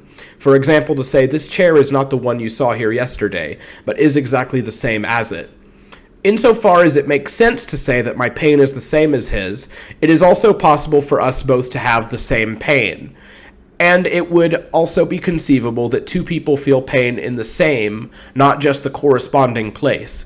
That might be the case with Siamese twins, for instance. I have seen a person in a discussion on this subject strike himself on the breast and say, "But surely another person can't have this pain." The answer to this is that one does not define a criterion of identity by emphatically enunciating the word "this." Rather, the emphasis merely creates the illusion of a case in which we are conversant with such a criterion of identity, but have to be reminded of it. The truth is that in our daily lives, we often can say that people have the same pain as us. For example, a number of patients in a doctor's waiting room may all be experiencing the same pain in their stomach, but the interlocutor feels that we are here missing the point. They are experiencing comparable pains, but not identical ones, he claims. He says, "Another person can't have my pains." But how do I determine what are my pains? How do I lay claim to them? By just focusing very hard on them? The truth of the matter is that these confusions are all based on a misapplication and grammatical misunderstanding of the word pain. This conception treats pain like a physical object, like a chair, that we can count the number of, and identify as being the same or distinct from other objects, possibly being owned by different people or located in different places, and so on. But in our actual ordinary speech, we do not count pains, nor do we identify or lay claim onto them. The interlocutor might be tempted to say that another person cannot have my pain because the pain is located in my arm, or my stomach, or my forehead, and not his. Therefore, he cannot have the same pain as me. But this makes just as much sense as saying that someone cannot have the same hair color as me because the color is located in the hairs on my head and not his. Why does that strike us as odd? Because we do not use color in a way that involves counting and laying claim to it in our language game. But we do not do that with pain either. We simply get confused and start to think that what pain means consists in pointing inward at some determinate mental state. Quote, "What would it be like if human beings did not manifest their pains, did not groan, grimace, etc.? Then it would be impossible to teach a child the use of the word toothache. Well, let's assume that the child is a genius and invents a name for the sensation for himself. But then, of course, he couldn't make himself understood when he used the word. So does he understand the name without being able to explain its meaning to anyone? But what does it mean to say that he has named his pain? How has he managed this naming of pain? And whatever he did, what was its purpose? When one says he gave a name to his sensation, one forgets that much must be prepared in the language for mere naming to make sense. And if we speak of someone's giving a name to a pain, the grammar of the word pain is what has been prepared here. It indicates the post where the new word is stationed." Unquote. The interlocutor might assume here that a private language could never be communicated to others, but that it would still be possible to associate a name with a sensation in a totally private fashion. The problem is that even this most minimal action seems nonsensical. In the traditional Augustinian picture of language, it might make sense to attach names to objects that come to us ready to fit into blank spaces that are already there in our grammar. The problem here, though, is that naming presupposes a grammar of public use, that is, a language game. We never ascribe a name to a color, for example, just in order to call that color by its name. We come to name things like colors in order to distinguish a red apple from a green one, to say that the sky is clear and beautiful, or to say that the color on our painter's palette should be lighter, and so on. Naming has no use apart from these kinds of purposes, and since meaning comes down to use, it becomes totally meaningless. Quote, let's imagine the following case. I want to keep a diary about the recurrence of a certain sensation. To this end, I associate it with the sign S, and write this sign in a calendar for every day on which I have the sensation. I first want to observe that a definition of the sign cannot be formulated. But all the same, I can give one to myself as a kind of ostensive definition. How? Can I point to the sensation? Not in the ordinary sense, but I speak or write the sign down, and at the same time I concentrate my attention on the sensation, and so as it were point to it inwardly. But what is this ceremony for? For that is all it seems to be. A definition serves to lay down the meaning of a sign, doesn't it? Well, that is done precisely by concentrating my attention, for in this way I commit to memory the connection between the sign and the sensation. But I commit it to memory can only mean this process brings it about that I remember the connection correctly in the future. But in the present case, I have no criterion of correctness. One would like to say whatever is going to seem correct to me is correct, and that only means that here we can't talk about correct. While it strikes us as strange to say it, the above ritual of marking S for a sensation in our diary does not succeed in giving a meaning to that sign, nor in providing a rule for how it is to be used further. The most important point here is that there is no real way to check whether we have used the sign correctly or incorrectly. For anything to have meaning, it has to have situations where it is used correctly or incorrectly. This doesn't even have anything to do with having clear-cut boundaries of use or not. For example, it is very clear-cut whether a number is rational or irrational. It is not so clear-cut whether a painting counts as beautiful or not. But in both cases, we establish the use of these words, vague as the latter may be, by public language games. That is, we understand their use by the similarity or difference between how we use them and how others do. There is simply nothing like this to possibly check our use against in the case of our sign S. If we were to go on using S correctly, according to our private language game, we would need to know that we are using it with reference to the same sensation. And how do we establish that the sensation we have now when we write S is the same as the one we had yesterday when we wrote S? There's no way to establish that. There's no way to say what the difference between having sensation S is and only seeming to have sensation S would be. The moment we try to tie it to something measurable, like, say, our blood pressure rising when we have that sensation, we have turned it into a public language. This is because we have some way of verifying whether we have guessed correctly or not, i.e. whether our blood pressure really did rise or if it only seemed like it did to us. In fact, on what authority do we even call S a sensation? We only call things sensations on the basis of them playing the same role as things like pain have in our public language. But we lack any grammar of how to use S. The truth is, when we have no clear criterion for how S is to be used, there is no way to justify the connection of S with any concept, not just a sensation. The whole idea of a private language dissolves before us the more we think about it. But the real upshot of this is that all of this critique applies not only to some ineffable, undefinable sensation like S, but even to our ordinary concepts like pain. Even with pain, the internal awareness of some definite state of mind actually plays no role at all in coming to understand what pain is. In short, a definition that is private is not a definition at all. Even if someone looks inward and says pain to himself, what role does that actually play in knowing if he understands the concept or not? Wittgenstein says that asking why we cannot define a word privately is like asking why my right hand can't give my left hand money. It is simply not in accordance with the grammar of give in the way that looking inward and saying pain is not in accordance with the grammar of a definition. In any case, Wittgenstein makes it clear that it plays absolutely no role in the word actually having meaning. Quote, imagine a person who could not remember what the word pain meant, so that he constantly called different things by that name, but nevertheless used it in accordance with the usual symptoms and presuppositions of pain. In short, he uses it as we all do. Here I'd like to say a wheel that can be turned, though nothing else moves with it, is not part of the mechanism. Unquote. The private language argument doesn't exactly have a clear endpoint, and starts slowly morphing into general reflections on the difference between inner and outer states of affairs, which are intimately connected to its consequences. Mary McGinn identifies this shift as occurring in section 281. In this section, we are again warned not to fall into the obviously false view that there is nothing to pain but pain behavior. It is obvious that one can indeed have pain and show no outer signs of it, just as one can hear something without hearing behavior like turning the head in the direction of the sound.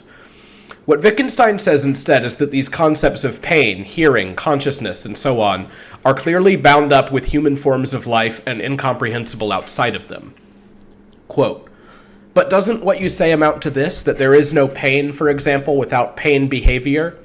It amounts to this, that only of a living human being in what resembles, behaves like a living human being can one say, it has sensations, it sees, is blind, hears, is deaf, is conscious or unconscious," unquote. The interlocutor argues that we can, for example, imagine dolls being in pain, as children often do when playing around. This is supposed to show that the concept of pain is in some sense detachable from humans. Even if we know that we're only pretending that the dolls are in pain, we're able to coherently talk about the concept of pain in something inanimate. Wittgenstein says that this objection fails because it is ultimately what might be called a secondary use of the concept of pain. That is, it still falls within the role of the wider human-oriented language game. It is only possible to pretend that dolls experience pain because we are pretending that they are like humans. Ask yourself, could we imagine that only dolls experienced pain? Could pain have a meaning if it only existed in our pretend game with the dolls? That seems doubtful. Quote, "What gives us so much as the idea that beings, things, can feel? Is it that my education has led me to it by drawing my attention to feelings in myself, and now I transfer the idea to objects outside myself? That I recognize that there is something there in me which I can call pain without getting into conflict with other people's usage? I do not transfer my idea to stones, plants, and so on. Couldn't I imagine having frightful pains and while they were going on turning to stone? Indeed, how do I know if I shut my eyes whether I have not turned into a stone? And if this has happened, in what sense will the stone have pains? In what sense will they be ascribable to a stone? Why indeed should the pain here have a bearer at all? And can one say of the stone that it has a mind, and that is what has the pain? And what has a mind, what have pains to do with a stone? Only of what behaves like a human being can one say that it has pains. For one to say it of a body, or if you like, of a mind which some body has. And how can a body have a mind?" Unquote. This whole idea is mistaken because it essentially treats pain as a kind of private object that we just happen to discover inside of ourselves and go on to hypothesize also exists inside of others. It turns pain into a kind of phenomenal this. But this picture becomes strange as it essentially severs the idea of pain from the body. It depicts the pain as a psychological phenomenal thing and the body as a physical, corporeal thing. The idea is then that the two somehow get linked in a way that remains mysterious. He asked this question about our body turning to stone while we were in pain to show that in this picture of pain as a private this, it is essentially completely unconnected to the body. Indeed, if our body did suddenly turn to stone, would it even make sense to say that it was a stone now feeling the pain? If the pain continues, whether the body turns to stone or not, does it even need to be connected to a bearer at all? Quote, "Look at a stone and imagine it having sensations. One says to oneself, how could one so much as get the idea of ascribing a sensation to a thing? One might as well ascribe it to a number. And now look at a wriggling fly, and at once these difficulties vanish and pain seems able to get a foothold here, where before everything was, so to speak, too smooth for it. And so too a corpse seems to us quite inaccessible to pain. Our attitude to what is alive and to what is dead is not the same. All our reactions are different. If someone says that cannot simply come from the fact that living beings move in such and such ways and dead ones don't, then I want to suggest to him that this is a case of the transition from quantity to quality." Unquote. In short, this is a view which is based on our tendency to think of the one who has pain not as a body but as a self or a soul. If we take this view seriously, then it would make no more sense to ascribe pain to the body than it would to ascribe pain to a stone or even to a number. The end result of this view is an extreme Cartesian dualism, which results in the absurd idea of pain being capable of continuing apart from the body. But this is based on a misapplication of a distinction which is indeed very real, but ultimately exists not between our soul and body, but between two different language games.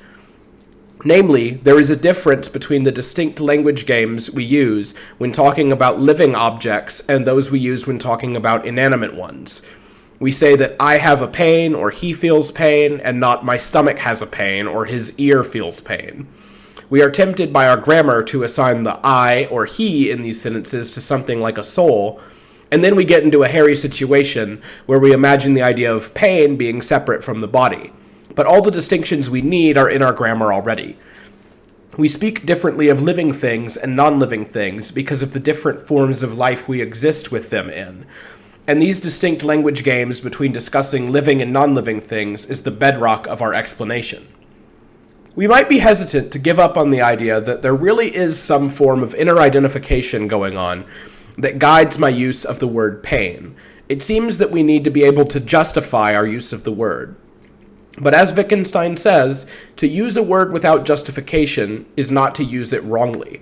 In fact, the more comfortable and competent we are at using language, the less we're likely to look for a justification about using it at all. We just use the words unreflectively to express what we feel. If we call this a description of our sensation, so be it, but it clearly is something very different from describing what the inside of a room looks like, for example. We should not let the similar wording obscure the different language games being played in those cases.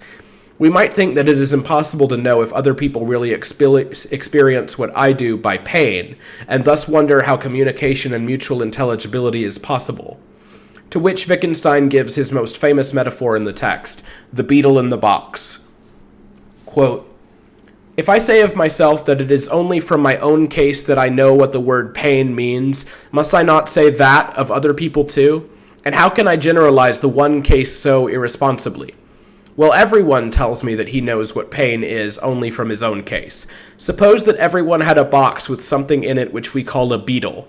No one can ever look into anyone else's box, and everyone says he knows what a beetle is only by looking at his beetle.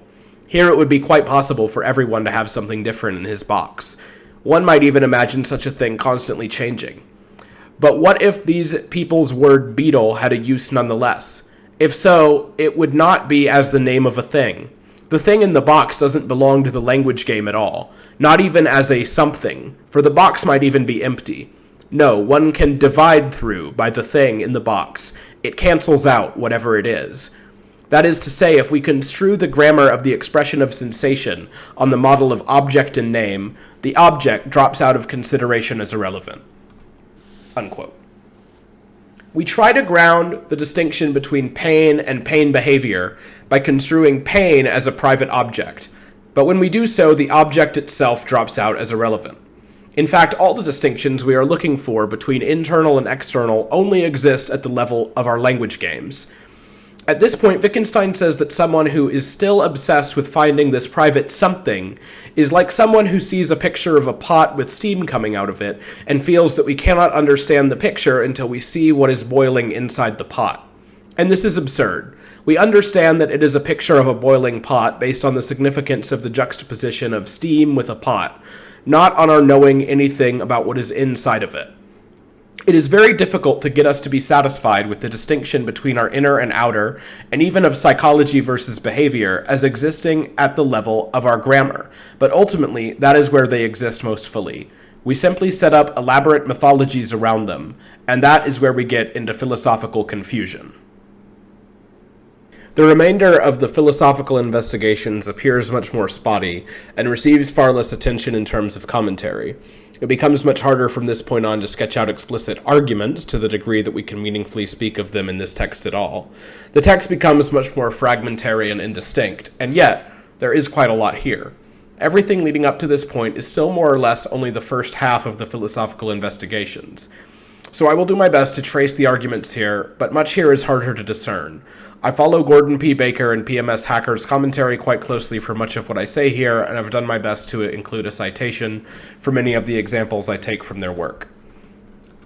Wittgenstein now drifts from discussing sensations like pain to the phenomenon of thought as we conceptualize it, for we tend to have somewhat similar Cartesian views of a kind of immaterial self or soul inside of us, which is what does the thinking, just as it supposedly is what has the pain. Quote, "In order to get clear about the meaning of the word think, we watch ourselves thinking. What we observe will be what the word means, but that's just not how this concept is used. It would be as if, without knowing how to play chess, I were to try and make out what the word checkmate meant by close observation of the last move of a game of chess." Unquote. We know that since meaning is use, when we point at something, we are not giving its meaning. We are using our pointing as a way to clarify its meaning. That is, when we point and say that is red, the meaning of what we point at is not the meaning of red. It is impossible to point at a meaning, but we can explain what it means by pointing at something in that case and in many other cases. We know we cannot point at something like a pain, but the concept of pain still makes sense. Thinking is different. We cannot know what we think by merely observing what happens in our minds. Thinking is not a report of a goings-on or an experience. There's a lot that seems mysterious or strange about thought when we start doing philosophy, but nothing about thinking seems strange until we start philosophizing or thinking about thinking. We say that we pick up an umbrella because we think that it will rain. If you ask someone what they are thinking, they'll answer as easily as if you asked what they're doing. But we start to believe that it is our thought which is a kind of animating force that gives life to otherwise meaningless signs like words and sounds. We begin to believe that thought is a kind of inner process that is occurring in our head, a kind of ethereal light in our brain. However, in our daily life, we can perfectly well use the verb to think. We get confused here by the superficial similarity of the verb to think to others like to speak or to talk. So we start to believe that the verb to think describes a sort of activity like speaking or walking, but is one that goes on with the mind rather than with the mouth or the legs. Wittgenstein, however, wants to deny that to think really describes an activity at all. The similarity of the verbs to walk and to think make the concepts of walking and thinking look far more similar than they actually should be. Quote, "Thinking is not an incorporeal process which lends life and sense to speaking, and which it would be possible to detach from speaking, rather as the devil took the shadow of Schlemihl from the ground. But in what way not an incorporeal process? Am I acquainted with incorporeal processes then? Only thinking is not one of them? No, in my predicament, I helped myself to the expression an incorporeal process as I was trying to explain the meaning of the word thinking in a primitive way. One could, however, say thinking is an incorporeal process if one were using this to distinguish the grammar of the word think from that of, say, the word eat. Only that makes the difference between the meanings look too slight. It is like saying numerals are actual and numbers are non-actual objects. An inappropriate expression is a sure means of remaining stuck in confusion. It, as it were, bars the way out." Unquote. Quote, "One cannot guess how a word functions. One has to look at its application and learn from that. But the difficulty is to remove the prejudice which stands in the way of doing so. It is not a stupid prejudice." Unquote. Wittgenstein's analogy is of Schlemihl, a character from a novella by Adalbert von Chamisso, who sells his shadow to the devil and now walks around without one. This is, of course, impossible to do in real life. Our shadow cannot be conceptualized apart from our body. We start thinking about thought in the same way, as if it were some strange phantasmagoric picture show going on inside of our skulls that appears as something totally different from the gray matter around it. Much of this is sustained by our figurative speech, such as, "I wonder what's going on in his head." PMS Hacker points out how this idea gets sustained in visual representations like cartoons. In cartoons, we use thought bubbles to represent what people are thinking, but of course, we only tend to do it for someone who is silent or thoughtful. In a cartoon, do we need a thought bubble in addition to a speech bubble when someone is speaking to know that they are also thinking? Do we need to put a thought bubble over a character playing tennis with their full attention to know that they are also thinking? What Wittgenstein wants to get at here is that there is no one activity called thinking that we can isolate from other forms of life. We call a lot of things thinking, which are clearly quite distinct. speaking before thinking, speaking to ourselves in the imagination, thinking up a solution to a problem, something unconsciously appearing in our mind when we hear a certain word, and so on. We might want to say that what is common to all of these is simply that the mind is engaged and active. But even in just a philosophical context, we really do a lot of things that we call thinking, including reflecting, musing, deliberating, speculating, reasoning, inferring, and so on. Maybe we say that thinking is an activity that somehow occurs primarily in the brain. This is a distorted picture, but the reasons for it are compelling. Many of us intuitively think that we are in our brains. It makes sense, as the brain is right in the middle of many of the most important sense organs that our experience depends on, like our eyes which see, our nose which smells, our mouth which speaks and tastes, our two hands which touch and grab and write, and so on. But again, this purely physiological picture doesn't quite capture what we mean when we use thinking in all the ways we ordinarily do. When we say that someone is thinking, we almost never talk about what happens in his brain, any more than we talk about the larynx, tongue, or palate when we talk about what someone is saying, or the phalanges and joints of the fingers when we talk about what song someone is playing on the piano. To elaborate on the example Wittgenstein uses, Hacker gives the example of someone thinking about rearranging furniture in a room. What would happen if that person got a tape measure out and started measuring? Is he still thinking about rearranging the furniture? We would be inclined to say yes, even though an image of a rearranged room would certainly not be present in his mind's eye at that stage. Here, we see how our grammar really misleads us. When we say that someone is thinking X, Y, or Z, we barely talk about what goes on in his mind. We talk about what he's aiming towards, or the conclusion or opinion he puts forward and its consequences, or what he will resolve to do from here on out. We say, I'm thinking about publishing a book, and know that this is not a statement about some uninterrupted mental process, but a statement of intent. We say, I think that slavery is wrong, and we know that this is an expression of ethical condemnation towards another. When we say, I think you meant to say it like this, we know that we're teaching and guiding someone in the use of their words to avoid a further misunderstanding, and so on. A mere description cannot have these sorts of consequences for our language game, so we cannot say that thinking is merely a description of what's going on in our minds. Wittgenstein does not intend to say that what goes on in the brain has nothing to do with thinking. That would be absurd. Clearly, when we think, there are things that go on in our mind. But when we say, I am thinking X, or I think X, we are not describing the hodgepodge of images, words, phrases, and so on that appear in our minds as this X. This takes care of some other pseudo-problems that might emerge when we have a faulty image. For example, it might seem as though we can think much faster than we can speak, as we often speak of understanding something, say a logical argument, in a flash, that takes quite a bit longer to write out. We're tempted to think of this as the full picture of written expression somehow happening in fast forward in our mind. Wittgenstein says that we should actually understand it more like when we take a few short notes that sum up the core of an entire complex lecture. In short, Wittgenstein's argument is against the idea that thinking describes a kind of internal mechanical process that solely goes on in the head. In fact, he is skeptical of the idea that it describes a process at all. A more correct analog would be not a physical process like a heartbeat, but the description of it as being something like a frenzied heartbeat, an irregular heartbeat, and so on. An issue now arises about how thought connects to language. We're tempted to think that linguistic signs like words and sounds are empty of life and have life breathed into them by our minds. Wittgenstein, in comparison, thinks that what we call thought is inseparable from a number of activities in our life, and language is one of them. What gives linguistic signs their lives are, as usual, their use in language games. Quote, is it conceivable that people should never speak an audible language, but should nevertheless talk to themselves inwardly in the imagination? If people talked only inwardly to themselves, then they would merely be doing always what, as it is, they do sometimes. So it is quite easy to imagine this. One need only make the easy transition from some to all. Similarly, an infinitely long row of trees is simply one that does not come to an end. Our criterion for someone saying something to himself is what he tells us, as well as the rest of his behavior.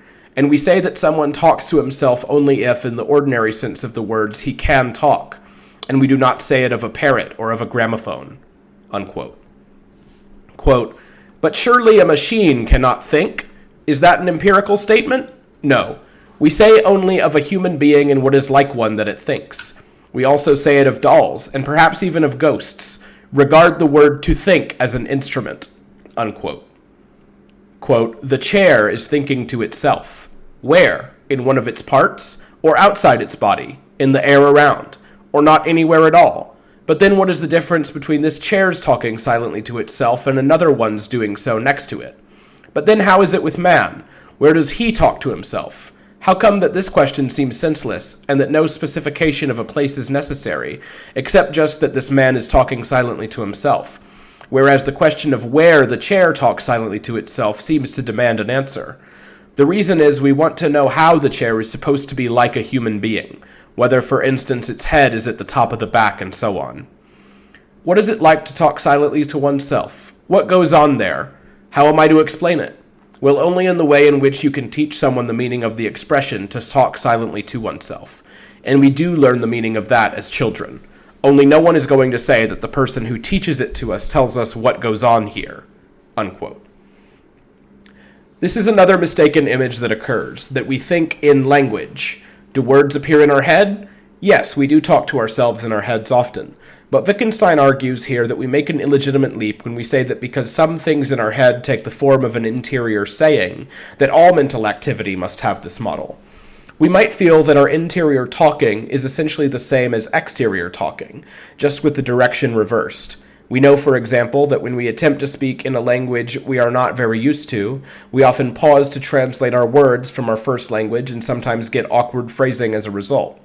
This provides the illusion that we not only think in language, but think in our native language until we become able to think in a foreign language. But this is a mistake. It is wrong to say that we think in anything, be it languages or images or whatever else. We can talk to ourselves in our imagination, but that is as different from real-life talking as doing an experiment in the imagination is different from doing an experiment in a lab, to quote PMS Hacker. We use the phrase talking to oneself about someone if they can otherwise talk normally. It is why we wonder if some internal talking exists in humans but not in things that emit speech but clearly are not capable of communication or participation in language games like parrots or gramophones. The chair example is revealing. We can only imagine a chair talking to itself if we start to imagine its back as a kind of head or so on. That is, start to compare it to a human. For it is only in the context of a public language game that privately talking to ourselves makes sense. For the concept of saying something to ourselves is also not learned or defined by the identification of some internal process. It is taught based on the language game around us. We can see that our internal speech is still tied to our outer language games insofar as we can say anything about it. The same even applies to the process we call imagination. Of course, from the beginning, we are tempted to have a limited understanding of what it means to imagine something. Given the etymological connections to the word image, the temptation to define imagination as a mere conjuring act of placing images before the mind rears its head. We get misled then because we begin to think of these private mental images as essentially the same as our public images. We think of our relation to them as essentially the same as our vision, but as it were happening on the inside rather than the outside. All of this totally obscures how the concept of imagination and imagining, and even the concept of internal visualization, occurs within the language game. First things first, it should be obvious that it is clearly an oversimplification to say that all imagining consists in apprehending mental images. It's true that we often speak of our mind's eye, but we never speak of our mind's ear or mind's nose, even though we surely can imagine sounds and smells as well. Nor do we need an image in our mind to imagine something. We can imagine someone being excited or disappointed to hear some particular piece of news without having a mental image of them in our head. To use another one of Hacker's examples, we say that Christopher Columbus imagined he had landed in the Indies without considering him to have had any mental images of the Indies appearing in his mind. We know that people certainly report being able to imagine mental images, although it is true that the ability exists on a spectrum, with some totally lacking it. But what gets us into trouble is when we make the leap and assume that mental images are essentially the same as real images, or that our mental vision essentially works as an analog for our physical vision. In fact, the grammar between the two is incredibly distinct. This is obvious in some ways that are so obvious that it seems almost silly to dwell on, such as others not being able to see the same thing that we do when we see our mental images. But the way we talk about mental images is still very different in this case from each of us having a private peephole, as it were, that only we can see inside our heads. A lot of questions that we ask about someone physically seeing something make no sense when we try to translate them to his mental vision. For example, are you sure you saw it correctly? Can you take another look? And so on. We want to talk about images in our mind as if they are things we can observe and empirically discover, but that is simply not how they function. Just think about under what circumstances we would say that someone sees the Taj Mahal versus saying he imagines the Taj Mahal. Under what different language games do we command someone to look, and do we tell someone to imagine? We could ask if what someone was looking at was really the Taj Mahal based on whether it had certain features or not. But could we ever doubt what someone was imagining was really the Taj Mahal? That makes no sense. Even if we make some mistakes in what color, size, and so on it is not like these things suddenly make it no longer the Taj Mahal that we imagine. When we say, I imagined it would be colder today, we are not seeing a picture before us and then dispassionately describing it. In short, the reason that we call what goes on in our minds images and think of them in such terms ultimately comes down to the language games we use to discuss them. Wittgenstein here seems to be agnostic about to what degree coherent entities called mental images can be said to exist on the level of neuroscience, but he is clear that we get distorted in thinking about them. If they do exist on such a level, they would exist as something like synapses between neurons. But our language distorts us, and, whether we realize it or not, we start to think of our skull as a kind of empty theater and the mental images as a kind of light show being projected inside of it. What he ultimately wants to get at is that mental images get their coherence as part of the broader language game called imagination.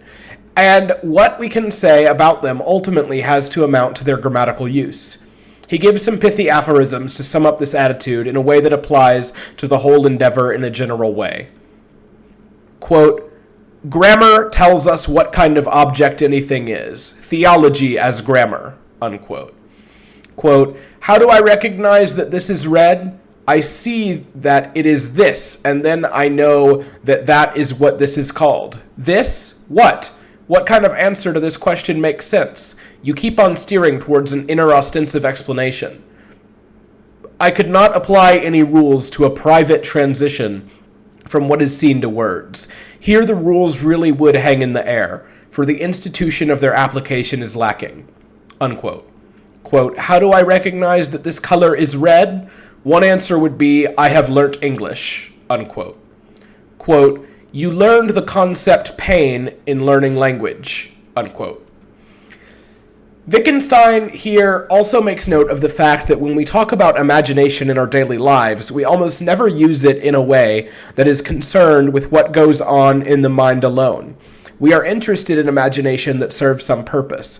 For the moment imagination turns into something else like creativity, it starts to translate into the external world, into writing stories, painting pictures, and so on. Pure imagination seems to do almost nothing, and therefore to be outside of the bounds of any meaningful role it could play in our language game. Quote, could one imagine a stone's having consciousness? And if someone can, why should that not prove merely that such image-mongery is of no interest to us? Unquote. Pretty much all forms of imagination that have genuine consequence and thus can play a genuine role in our language game do not simply stay in the mind as the image-mongery he mentions in the above quote. It must somehow be consequential in a public language game. It must require us to behave or act in a certain way. Quote, I can perhaps even imagine, though it is not easy, that each of the people whom I see in the street is in frightful pain, but is adroitly concealing it. And it is important that I have to imagine adroit concealment here, that I do not simply say to myself, well, his mind is in pain, but what has that to do with his body? Or, after all, it need not show in his body. And if I imagine this, what do I do? What do I say to myself? How do I look at the people? Perhaps I look at one and think, it must be difficult to laugh when one is in such pain, and much else of the same kind. I, as it were, play a part, act as if the others were in pain. When I do this, one might say that I am imagining. Unquote. Quote, when I believe he's in pain, all that really goes on in me is, then someone else says, I believe I can also imagine it without thinking. I believe I can think without words. That comes to nothing. The analysis oscillates between natural science and grammar. Unquote. Quote, when I imagine that someone who is laughing is really in pain, I don't imagine any pain behavior, for I see just the opposite. So what do I imagine? I have already said what, and for that I do not necessarily have to imagine that I feel pain. But then what is the process of imagining it? Well, where outside philosophy do we use the words, I can imagine that he is in pain, or I imagine that, or imagine that? One says, for example, to someone who has to play a part on stage, here you must imagine that this man is in pain and is concealing this. And now we give him no directions. Don't tell him what he is actually to do. For this reason, too, the suggested analysis is not to the point. We now watch the actor, who is imagining this situation. Unquote. Wittgenstein moves at this point into some discussions about consciousness generally and implications for what is traditionally given the label I, the soul or subject. Some of the more difficult parts of the Tractatus address this by arguing that psychical facts can get expressed via logical facts in a coherent manner without ever entertaining the idea of a subject to have them. For him, the ego or subject completely drops out of the logic of language as something that can be meaningfully spoken of. As the early Wittgenstein said, if I reported on everything I could encounter and know in the world, wrote a book called The World as I Found It, the self would be the one thing that I could not report on.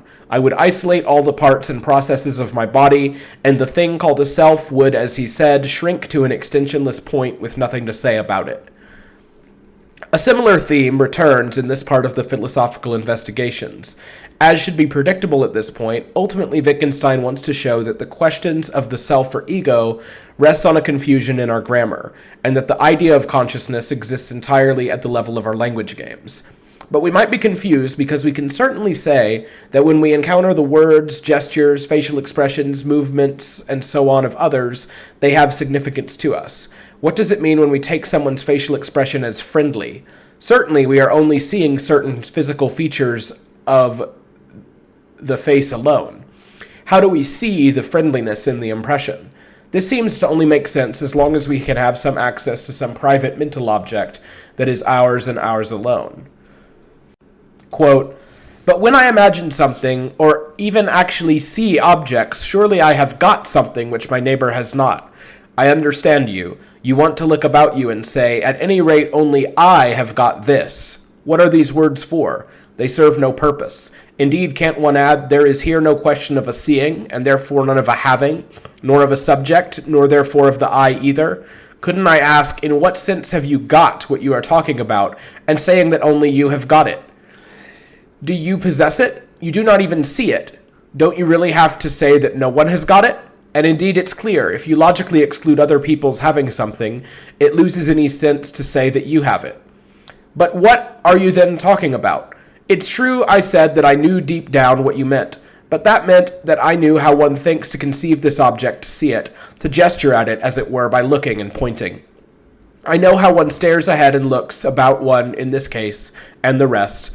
I think one can say you are talking, if, for example, you are sitting in a room, of the visual room. That which has no owner is the visual room. I can as little own it as I can walk about it, or look at it, or point at it.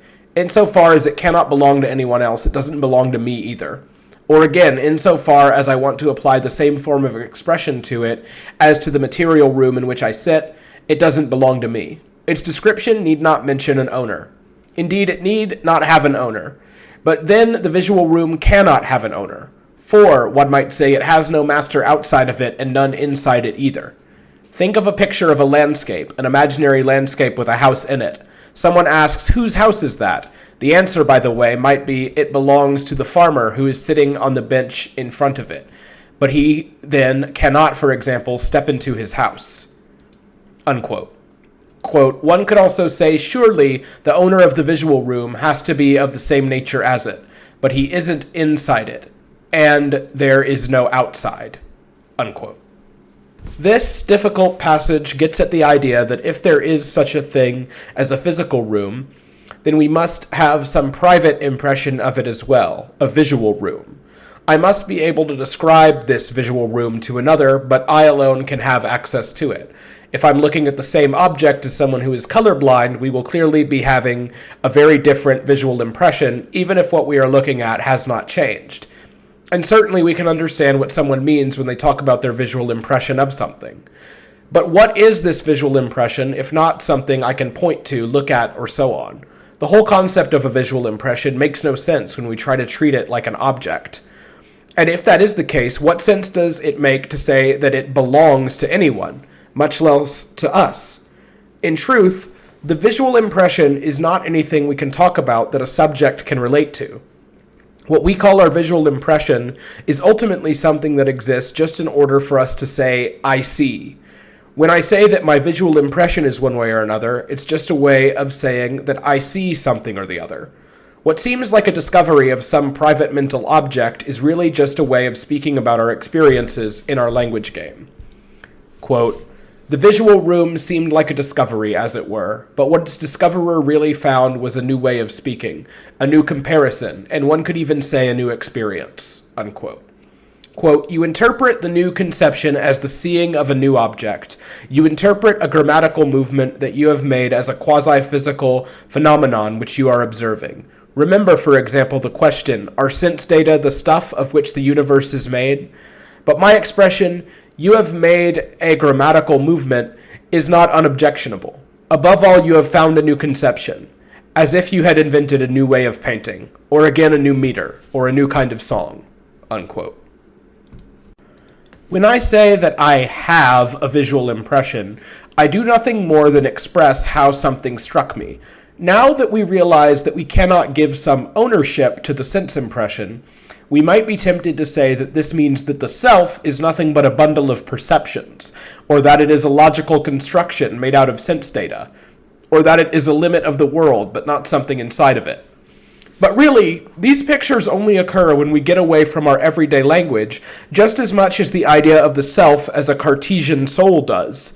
When we say, I have such and such a mental picture, we are not putting forward some metaphysical picture or postulating the idea of such an incorporeal entity in our minds. We are just expressing ourselves. This way of talking does not signify any of those above conditions. At this point, Wittgenstein resurrects the point from the Tractatus that all the arguments between realists, idealists, solipsists, and so on do not really change the expression of anything consequential. Philosophical Investigations identifies the locus of their struggle not at the level of what facts are explained, but purely at the level of our form of expression. And that makes it ultimately pointless. When an idealist tells us that material objects are really only collections of ideas, does it follow that he thinks we will not get burned if we put our hand in a fire? Of course not. We might change our language to accommodate one philosophical position over the other. We could replace all forms of I think that with the thought is now occurring that, but this would actually change nothing about what is actually expressed. As he says, saying I have does not put forward the theory that we are a solitary subject any more than raising our hand in a crowd does. Because saying a sentence that starts with I is of very much the same nature as putting our hand up, a learned behavior to direct attention in our form of life. The feeling of an unbridgeable gulf between consciousness and brain process. How come that this plays no role in reflections of ordinary life? This idea of a difference in kind is accompanied by slight giddiness, which occurs when we are doing logical tricks. The same giddiness attacks us when dealing with certain theorems in set theory. When does this feeling occur in the present case? It is when I, for example, turn my attention in a particular way onto my own consciousness, and astonished say to myself, this is supposed to be produced by a process in the brain, as it were clutching my forehead. But what can it mean to speak of turning my attention onto my own consciousness? There is surely nothing more extraordinary than that there should be any such thing. What I described with these words, which are not used in this way in ordinary life, was an act of gazing. I gazed fixedly in front of me, but not at any particular point or object. My eyes were wide open, brows not contracted, as they mostly are when I am interested in a particular object. No such interest preceded this great gazing. My glance was vacant, or again like that of someone admiring the illumination of the sky and drinking in the light. Note that the sentence which I uttered as a paradox, "This is produced by a brain process," has nothing paradoxical about it.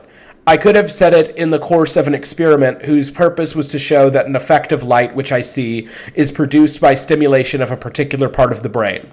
But I did not utter the sentence in the surroundings in which it would have had an everyday and unparadoxical sense, and my attention was not such as would have been in keeping with that experiment. If it had been, my gaze would have been intent, not vacant." Unquote. Traditionally, we think of consciousness as a kind of light that shines over what is dark and unthinking, a kind of ethereal air that permeates the dead matter. But this image is completely misleading. There's nothing wrong with saying that consciousness emerges in increasingly complex organisms. There's a good reason that we consider human beings conscious, but not trees and amoebas. But when we think of consciousness as this kind of strange non-physical substance, it becomes hard to understand how something non-physical could emerge out of a physical substance, no matter how complex it is. As complex as a brain is compared to a stone, it is just as much a physical material thing. The truth, though, is that we never find this distinction between conscious and unconscious matter at a pure level of physiognomy. No number of processes in the brain can bridge that gap. That is because consciousness exists at the level of grammar. When we talk about consciousness, we are talking about how we refer to living bodies versus how we refer to ones that are not living. When we talk about human beings being objects, we are clearly serving a special philosophical purpose in doing so, for it is not how we treat human beings normally, and not how the grammar of our language game refers to them. There is no deep mystery about how a living creature can be conscious, just as there is no deep mystery when we say that we are awake versus being asleep. Quote, "Is my having consciousness a fact of experience? But doesn't one say that human beings have consciousness and that trees or stones do not? What would it be like if it were otherwise? Would human beings all be unconscious? No, not in the ordinary sense of the word. But I, for instance, would not have consciousness, as I now in fact have it." Unquote. Quote, "In what circumstances shall I say that a tribe has a chief, and the chief must surely have consciousness? Surely he mustn't be without consciousness." Unquote. Quote, "But can't I imagine that people around me are automata, lack consciousness, even though they behave in the same way as usual? If I imagine it now, alone in my room, I see people with fixed looks, as in a trance, going about their business. The idea is perhaps a little uncanny. But just try to hang on to this idea in the midst of your ordinary intercourse with others. In the street, say. Say to yourself, for example, the children over there are mere automata. All their liveliness is mere automism. And you will either find these words becoming quite empty, or you will produce in yourself some kind of uncanny feeling, or something of the sort. Seeing a living human being as an automaton is analogous to seeing one figure as a limiting case or variant of another, the cross pieces of a window as a swastika, for example." Unquote. As Wittgenstein shows, in some very artificial state of mind, I could imagine that people were mere automatons, but this is not a state of mind I could stay in for very long, because everything in our language game has the opposite assumption. And that is where the idea of consciousness actually exists. In his words, "It is my attitude that a man has a soul, not my opinion that he does." What is important here is a distinction from an earlier example where I imagine that everyone around me is in pain. As we mentioned, that would be quite hard to do, because it would require us to constantly act and imagine and have a very artificial state of mind. But we can actually picture what it means to be in pain but pretend you are not. So this is in some sense feasible. But how could I say that the human beings around me were automata that were only pretending to be conscious? What is it to pretend to be conscious? René Descartes famously claimed that "I think, therefore I am." That is, that the one thing that could never be doubted was the fact that I am conscious, or perhaps more accurately, that there is consciousness. But in fact, this undoubted axiom is just nonsensical.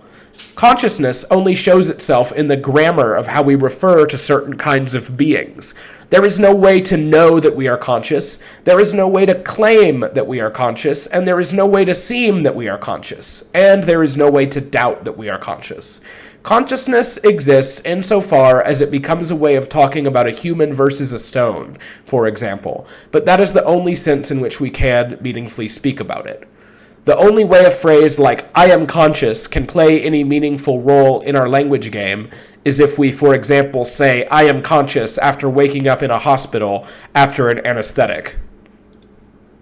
Wittgenstein here extrapolates on a few concerns about intentionality, which is essentially a fancy philosophical term for our thoughts being about something or other.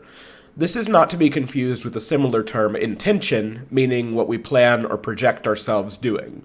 To make things even more confusing, Wittgenstein actually talks about intention not that long after he talks about intentionality in this text. But for now, our focus is intentionality, our thoughts being about something or another. Much of this follows from earlier conclusions that thought is not to be conceived of as a mental state or process, and especially not as the encountering of an object by a subject. In the Tractatus, Wittgenstein racked his brain over the way that a proposition could be false while still conveying meaning. The thought went that if some state of affairs is true, and I am thinking of a false state of affairs in its place, this seems difficult to explain. How could I think of something that does not exist, or is not the case? How could it exist in my mind if it did not exist in the world?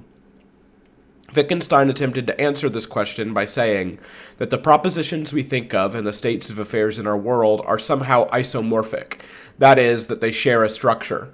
The arrangement of our thoughts somehow mirrors or resembles the real state of affairs, and it is on that basis that we can compare a false thought with a real one that resembles it in some ways but not others. His analogy was of a ruler.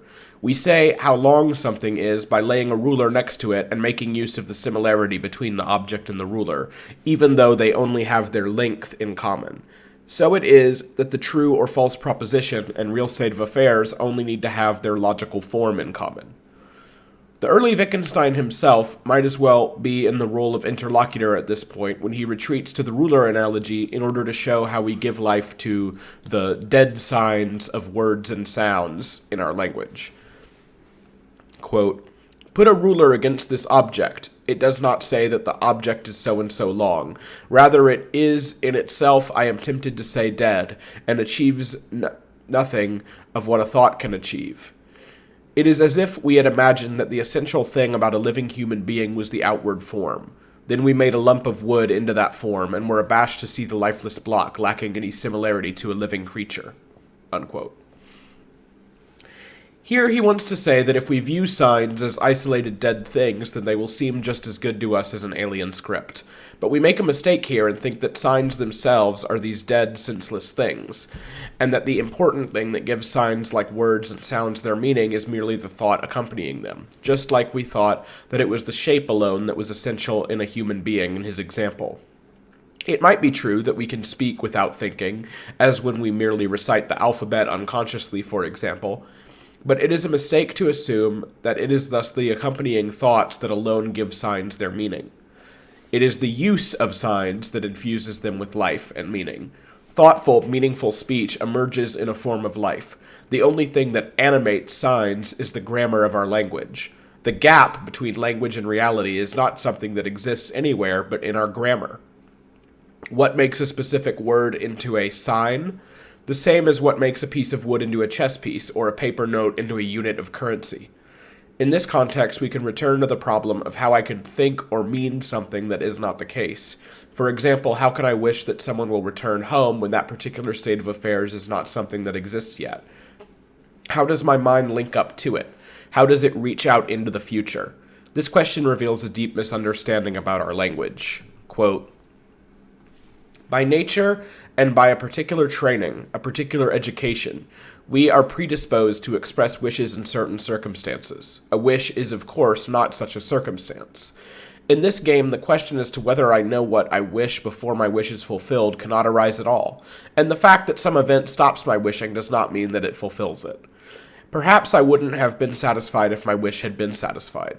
On the other hand, the word wish is also used in this way. I don't know myself what I wish for wishes themselves are a veil between us and the thing wished for. Suppose someone asked, do I know what I long for before I get it? If I have learned to talk, then I do. Unquote. Quote, I see someone aiming a gun and say, I expect a bang. The shot is fired. What? Was that what you expected? So did that bang somehow already exist in your expectation? Or is it just that your expectation agrees in some other respect with what occurred? That noise was not contained in your expectation and merely supervened as an accidental property when the expectation was being fulfilled? But no, if the noise had not occurred, my expectation would not have been fulfilled. The noise fulfilled it. It was not an accompaniment of the fulfillment, like a second guest accompanying the one I expected. Was the feature of the event that was not also in the expectation something accidental, an extra provided by fate? But then, what was not an extra? Did something of the shot already occur in my expectation? Then what was extra? For wasn't I expecting the whole shot? The bang was not as loud as I had expected. Then was there a louder bang in your expectation? Unquote. This is all based on a mistaken idea that when we expect, wish, or fear something, we are standing in relation to it as an object of representation that is contained in our thoughts. Our thoughts do not contain anything. How can a thought be about something that is not the case? This question cannot be answered because it is misconstrued. Our thoughts are not about anything. Our thoughts are not representations of some fact that is out there in the world or not. Because facts are not out there in the world. Facts are not found or contained anywhere. I can think of things that are not the case or have not happened yet. The problem is only that we're tempted to capture these things with a noun like representation, fact, proposition, event, and so on. No noun can fit in place as a thing, which is the answer for what did you expect. The only thing that can stand in there is a description of what we expected. And that just brings us back to the language game, which is where all concepts of expecting, wishing, hoping, fearing, and so on get their real meaning.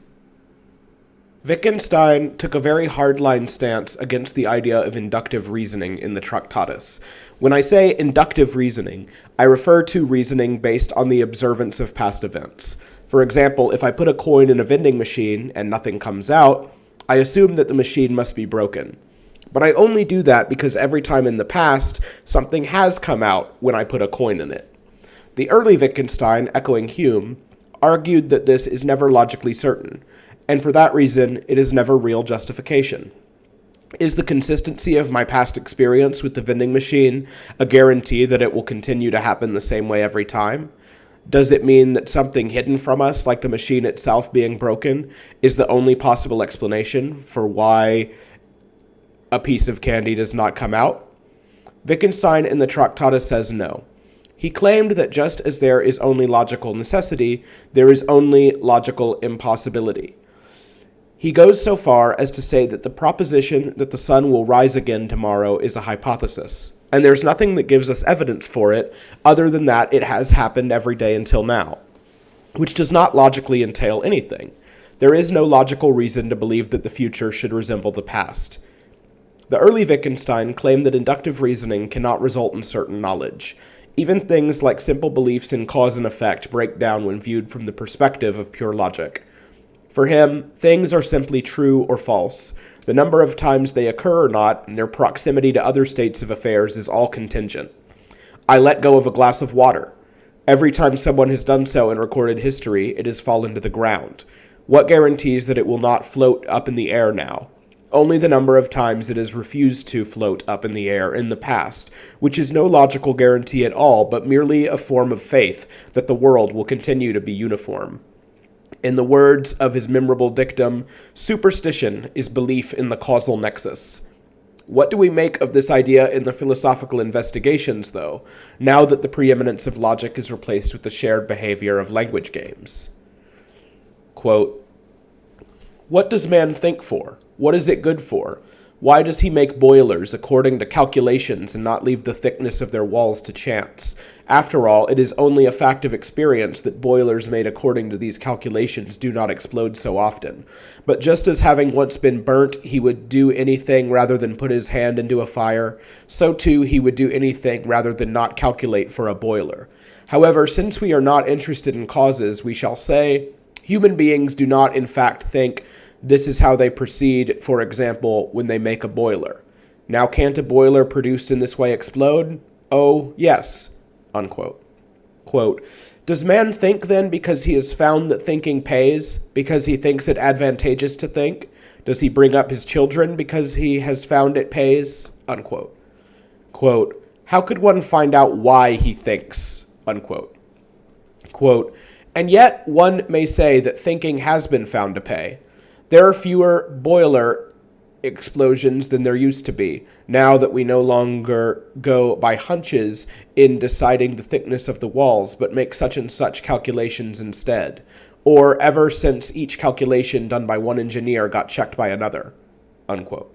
Quote, so sometimes one thinks because it has been found to pay, unquote.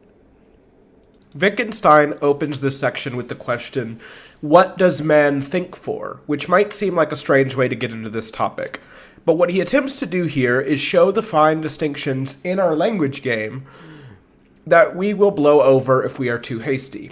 We are asking here for explanations, that is, answers to the question why. But here Wittgenstein wants us to pay attention to the difference in grammar when we ask for a reason versus when we ask for a cause. We often use these terms interchangeably in philosophy, but we rarely do in everyday life. When we ask why someone does something, we are not merely asking what caused them to do it. We are asking for a justification. We want to know someone's beliefs, desires, motivations, and so on. When we ask, why did you do that? The answer we want is rarely something to do with the physical mechanisms of your brain and central nervous system. There are many distinctions we can draw out of this. We can speak of a reason being justified or not, but not of a cause being justified or not. We can speak of a reason for doing X or Y regardless of whether X or Y actually occurred. For example, you could say that someone had a good reason for walking out of a room after hearing a rude remark, regardless of whether he actually walked out of the room or not. This makes no sense for a cause, though. It makes no sense to say that there was a cause for X to occur, but it did not actually occur. It would not be a cause in that case because its connection to the effect would be spurious and weak. Reasons, then, unlike causes, tend to refer to something that exists for humans giving justification for actions. And in this case, the call for justification occurs because of this general skepticism about inductive reasoning. To follow Wittgenstein's example, why is it that we make boilers according to certain calculations and not just leave their thickness to chance? Is it because more boilers exploded before we started making certain calculations? After all, it's not as though boilers never explode according to our modern specifications. What justification do we have that they will continue to explode with less regularity? What justification do we have for the future resembling the past? We could put forward a purely pragmatic defense. We have found it generally beneficial to build boilers like this in the past. But this just begs the question. This defense argues that we should believe that the future will resemble the past because it has generally been beneficial to believe that the future will resemble the past. But this just assumes that believing in the way we have will continue to be beneficial in the future. In other words, it still just assumes that the future will resemble the past. The whole point we are arguing against and getting at is why we assume that the future will resemble the past. And we see nothing in nature that tells us that this will generally happen, any more than there is evidence that boilers constructed according to current calculations will continue to be safer than ones made without them. Quote, often it is only when we suppress the question why that we become aware of those important facts which then, in the course of our investigations, lead to an answer. Unquote. Quote, the character of the belief in the uniformity of nature can perhaps be seen most clearly in the case in which what is expected is something we fear. Nothing could induce me to put my hand into a flame, even though it is only in the past that I have burnt myself. Unquote. Quote, the belief that fire will burn me is of the same kind as the fear that it will burn me. Unquote. Quote, I shall get burnt if I put my hand in the fire. That is certainty. That is to say, here we see what certainty means, not just the meaning of the word certainty, but also what certainty amounts to. Unquote. What we can say is that this belief that the future will resemble the past, that nature is uniform, is something that exists even in our most primitive reactions. Certainly, we will not reach our hand into fire twice, even if we have no logical certainty that the fire will always hurt us. But can we call this a belief? Does a deer avoid a fire because it believes in the uniformity of nature? Does a peacock spread its feathers because it believes in the uniformity of nature? By that measure, do we avoid putting our hand on a hot plate because we believe in anything, including the uniformity of nature? Or is it our action that lies at the bottom of this language game of giving reasons? It seems that this is the case. It is the bedrock of shared common knowledge. Why do we avoid touching a hot plate? 1,000 reasons could be given. I don't want to hurt my hand. It's scalding hot. The hot plate is plugged in. Neurotransmitters will send unpleasant signals to the pain receptors in my brain, and so on. But this is all auxiliary, and all happens in retrospection. None of these thoughts occur as a reason for us not to put our hand on a hot plate. This is because so-called inductive reasoning is not really a method of reasoning at all. We will never find the rationality of arguing from past experience. But does this mean that we can never really have knowledge based on inductive reasoning, but only faith, as he argued in the Tractatus? Here, Wittgenstein presents a different conclusion. It is the case that we exist in a world which, until now, has exhibited enough regularity for the future to generally follow the past. It did not have to be so. The universe could have been far more chaotic than it is.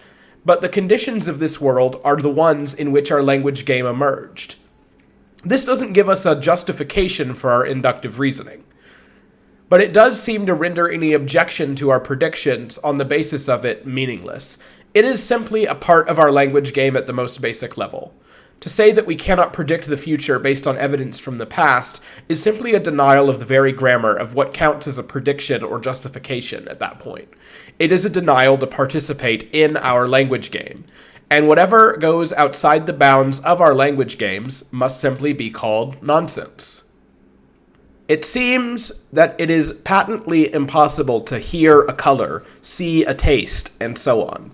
It seems as though a five-sided square is impossible to make any statement about. The Tractatus Logico-Philosophicus took this idea very seriously, and featured an entire ontology based on the idea of certain states of affairs being inherently nonsensical and excluded from any possible logic or language. It seems that we can distinguish between things that are not the case, but are logically possible, from things that are logically impossible. That is, we can make sense of the proposition, this couch is purple, even if that couch is not purple, but not the proposition, happiness is purple.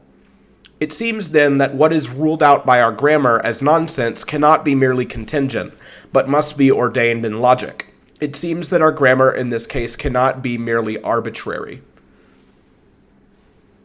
The later Wittgenstein rejects this idea as a symptom of our tendency to create elaborate metaphysical pictures. The Tractatus Logico-Philosophicus began with a highly abstracted metaphysical ontology like this.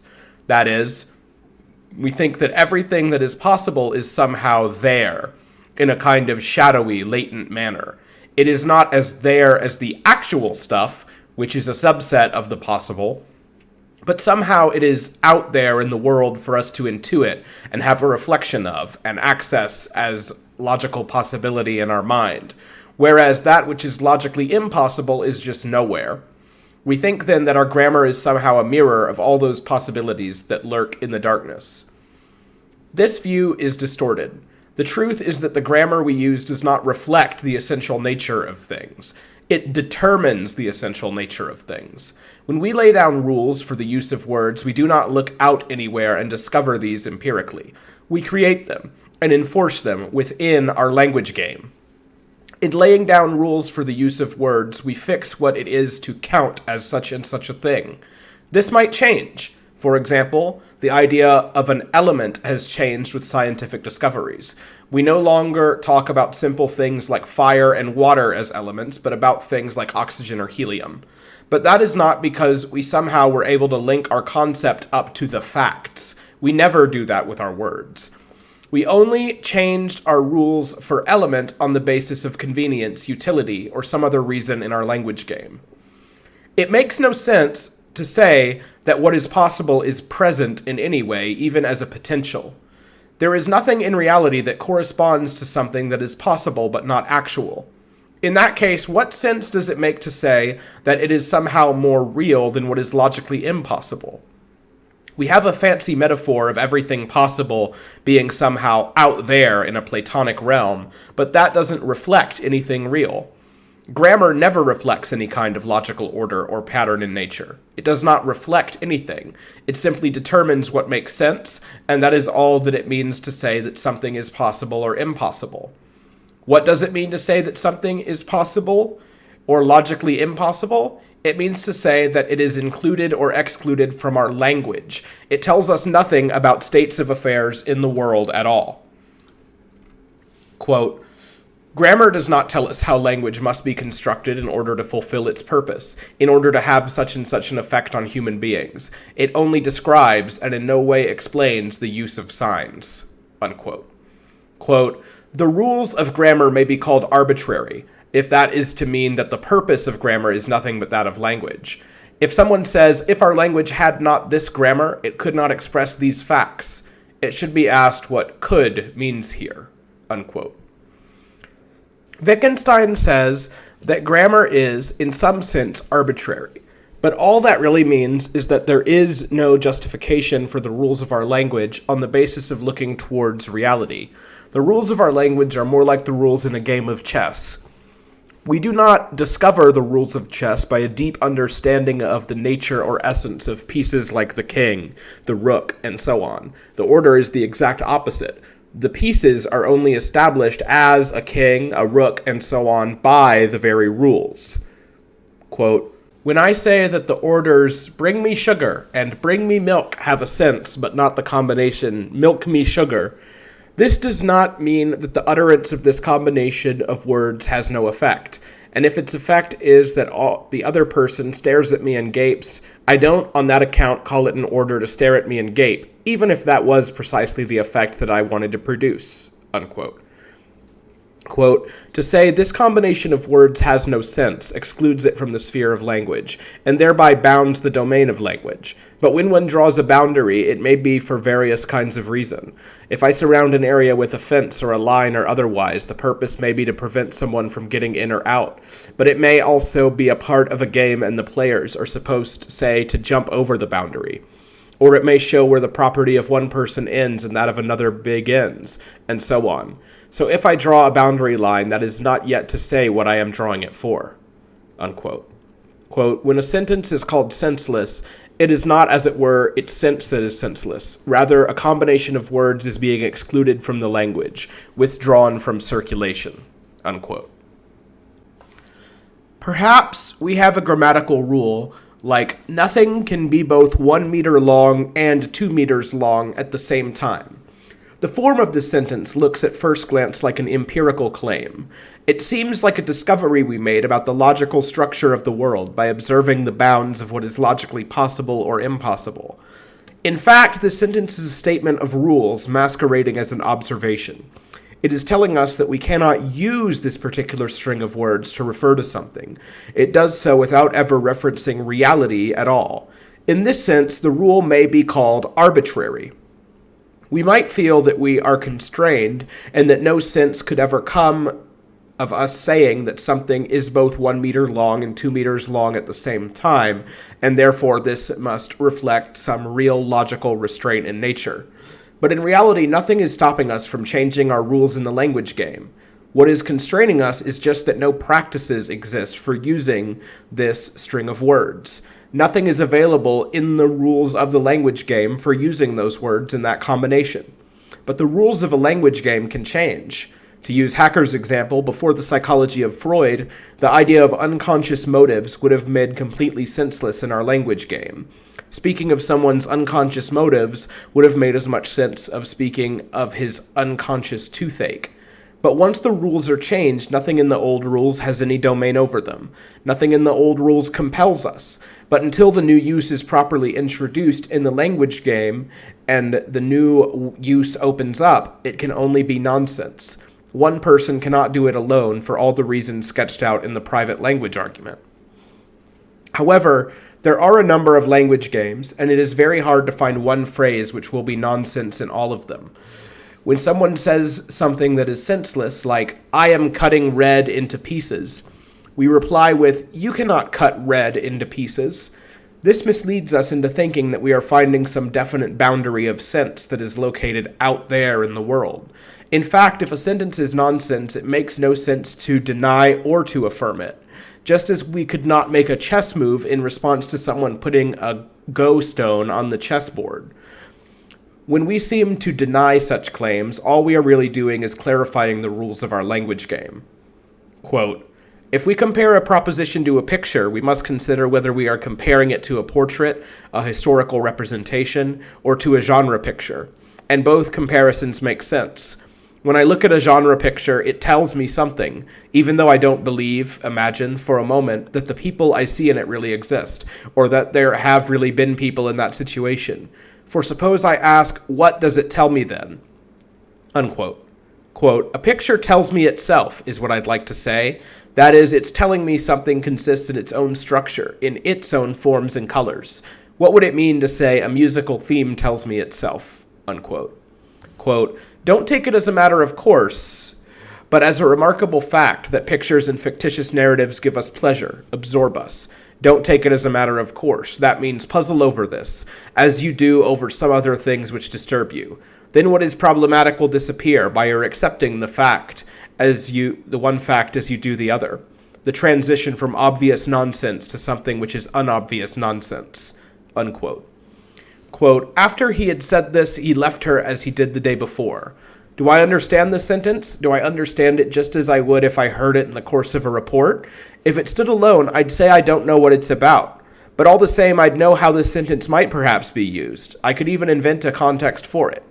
A multitude of familiar paths lead off from these words in all directions. Unquote. Quote, what does it mean to understand a picture, a drawing? Here, too, there is understanding and not understanding. And here, too, these expressions may mean various kinds of thing. The picture is, say, a still life, but I don't understand one part of it. I cannot see solid objects there, but only patches of color on the canvas. Or I see all the objects, but I am not familiar with them. They look like implements, but I don't know their use. Perhaps, however, I know the objects, but in another sense do not understand the way they are arranged. Unquote. Meaning is ultimately something immanent. The meaning of a word is not an object of any kind. Its meaning is entirely found in its use in a language game. It does not touch reality in any way. Wittgenstein's analogy is between a historical painting depicting some particular event and a genre painting. When we understand a genre painting, we do not need to entertain the idea that the particular people in it ever existed in that particular way. We never need to have any connection to what is logically possible to understand a genre painting. And when we understand it, we do not do so by having some description of it come into our minds as words. We could translate what we see into words, but it is not necessary to do so in order to understand it. In a quite vague and unfocused section, Wittgenstein broadly addresses some problems of psychology insofar as philosophy can elucidate them. One comment that he thought about and became critical towards was put forward by the German psychologist Wolfgang Köhler in 1929. Köhler argued that psychology was a young science and that its advancement would result in a more robustly theoretical treatment than what we have now. Quote, a misleading parallel. Psychology treats of processes in the mental sphere, as does physics in the physical. Seeing, hearing, thinking, feeling, willing are not the subject matter of psychology in the same sense as that in which the movements of bodies, the phenomena of electricity, and so forth are the subject matter of physics. You can see this from the fact that the physicist sees, hears, thinks about, and informs us of these phenomena, and the psychologist observes the utterances, the behavior of the subject. Unquote. Köhler made the analogy with physics. In its infancy, physicists would have to observe the way things behaved in the world, like particular things falling to the ground. As the science matured, physicists were able to move into a more purely theoretical model, which was no longer dependent on having raw observations in front of them. Gravity can play a role in equations now without us having to measure things out in the world as they fall to the ground. None of our modern physics, which is highly dependent on precise calculation, would exist if leaps like this were not made. Kuller did not support immediately severing psychology from pure observation of behavior. He was, in fact, highly critical of others in his day who lapsed into highly imaginative pictures on the basis of spurious evidence. But he did think that the direction of psychology would lead us towards something more theoretical as it matured, allowing us to be less dependent on the raw observational data of individual people. Quote, "To have an opinion is a state. A state of what? Of the soul? Of the mind? Well, what does one say has an opinion? Mr. N, for example. And that is the correct answer. One should not expect to be enlightened by the answer to that question. Other questions that go deeper are what, in particular cases, do we regard as criteria for someone's being of such and such an opinion? When do we say that he has reached this opinion at that time? When that he has altered his opinion? And so on. The picture that the answers to these questions give us shows what gets treated grammatically as a state here." Unquote. Quote, "A sentence, and hence in another sense a thought, can be the expression of belief, hope, expectation, etc. But believing is not thinking," a grammatical remark. The concepts of believing, expecting, hoping are less different in kind from one another than they are from the concept of thinking. Unquote. For Wittgenstein, this parallel of psychology to physics is based on a misconception, that psychology describes psychical processes in the way that physics describes physical processes. Much of the groundwork was done for this during the private language argument and related dismantling of the ideas of mental states and mental processes. Much of this section then returns to these concerns, but as applies for verbs like to believe, to know, to be convinced, to expect, and so on. In short, none of these can accurately be said to describe mental processes. When I sit down in a chair, I believe that it will not break. Saying this is perfectly in order in our language. But does the idea of the chair breaking as a possibility ever actually occur in my mind? No, of course not. If someone asked whether I recognized my desk when I entered my room in the morning, the answer would be yes, although I certainly did not have any experience of recognition upon seeing it. Nor can we say that these things are feelings. Some thinkers, like William James most characteristically, have tried to explain that we have a number of subtle phenomenological tones and hues of experience that we have an impoverished language for. States like believing, being convinced, and so on may have their own feelings that are ineffable and difficult to capture in words, but are only known internally. This is just the private language argument rearing its head again. I might say I feel convinced, but that does not mean that there is an ineffable feeling tone that wells up within me when I am convinced of something. Wittgenstein asks, would it be possible to have a deep feeling of ardent love or firm hope for only 1 second, no matter what preceded or followed it? Trying to imagine this is difficult, and that's because these feelings do not describe any amorphous inner state. They describe patterns of life that emerge in our language games. They are explained not by what accompanies them in the moment, but what surrounds them in time and space. Quote, "The description of an atmosphere is a special application of language for special purposes. Interpreting understanding as an atmosphere, as a mental act, one can fabricate an atmosphere apropos anything, an indescribable character."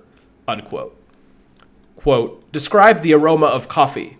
Why can't it be done? Do we lack the words? And for what are words lacking? But where do we get the idea that such a description must after all be possible? Have you ever felt the lack of such description? Have you tried to describe the aroma and failed?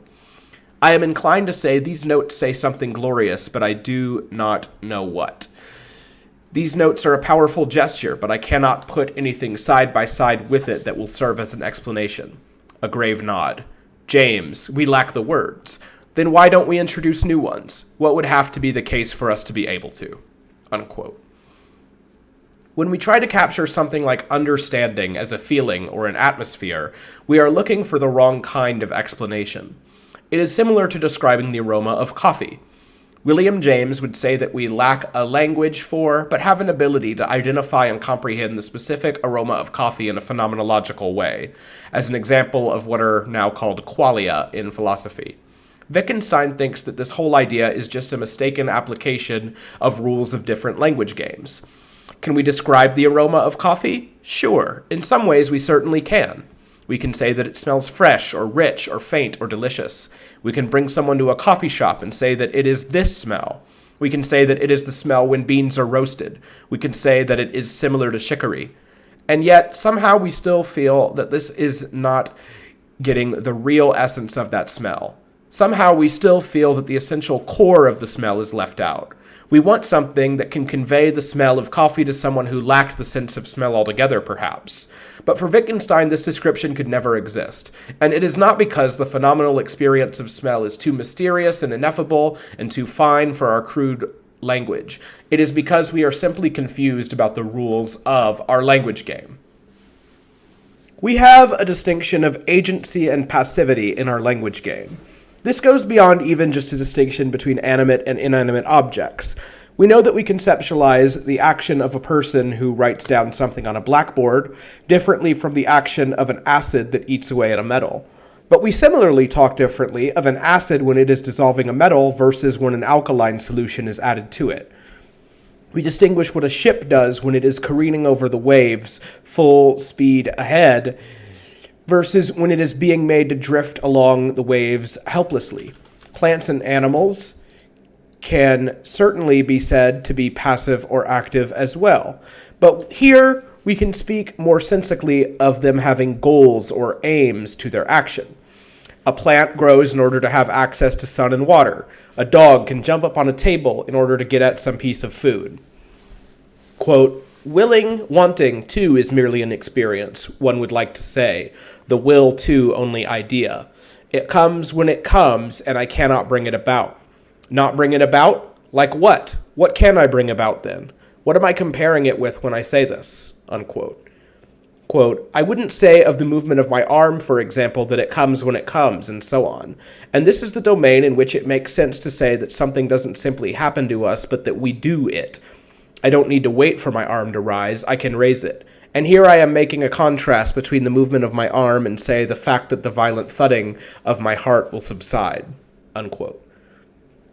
Quote, in the sense in which I can ever bring about anything, such as stomachache through overeating, I can also bring about wanting. In this sense, I bring about wanting to swim by jumping into the water. I suppose I was trying to say, I can't want to want. That is, it makes no sense to speak of wanting to want. Wanting is not the name of an action, and so not of a voluntary one either. And my use of a wrong expression came from the fact that one is inclined to think of wanting as an immediate non-causal bringing about. But a misleading analogy lies at the root of this idea. The causal nexus seems to be established by a mechanism connecting two parts of a machine. The connection may be disrupted if the mechanism malfunctions. One thinks only of the normal ways in which a mechanism goes wrong, not, say, of cogwheels suddenly going soft or penetrating each other, and so on. Unquote. What distinguishes humans is that we can reflect on our reasons for acting and entertain alternate courses of action. We can articulate reasons for and justify our actions. Of course, all this presupposes a language game. At this point, however, Wittgenstein asks what it is that our willing apparently consists in when we act of our own free will. We tend to distinguish actions that we do voluntarily from ones that we do involuntarily. We say that we are the ones who write or eat or walk, but not that we are the ones who make our hearts beat or dilate our pupils in darker environments. We will say that we move our leg when we kick it during a martial arts lesson, but not when the doctor tests our reflexes by hitting our knee with a small hammer. It is clear that there are very different language games being played here. But where do we actually find this difference? Do we look inward and find some experience called willing before we choose to move our leg? The fact is that the vast majority of the actions that our body does, even in the subset that we consider voluntary, happen without thinking. We do not think about scratching our head when it itches, we simply do it. We appeal to something called the will, but what could this be? Is it a kind of wish or desire we have? Certainly wanting to do something does not immediately transfer to action, so this does not make sense. If the will is some immaterial substance inside of us, it seems hard to explain how it causes us to behave in any way or another. It turns into a kind of magical psychokinesis. Is the will merely a kind of pattern of action in our brain's neurons then? If that is the case, though, nothing in the end distinguishes it from our heart beating or pupils dilating, which is exactly the kind of thing we wanted to define it in contrast to.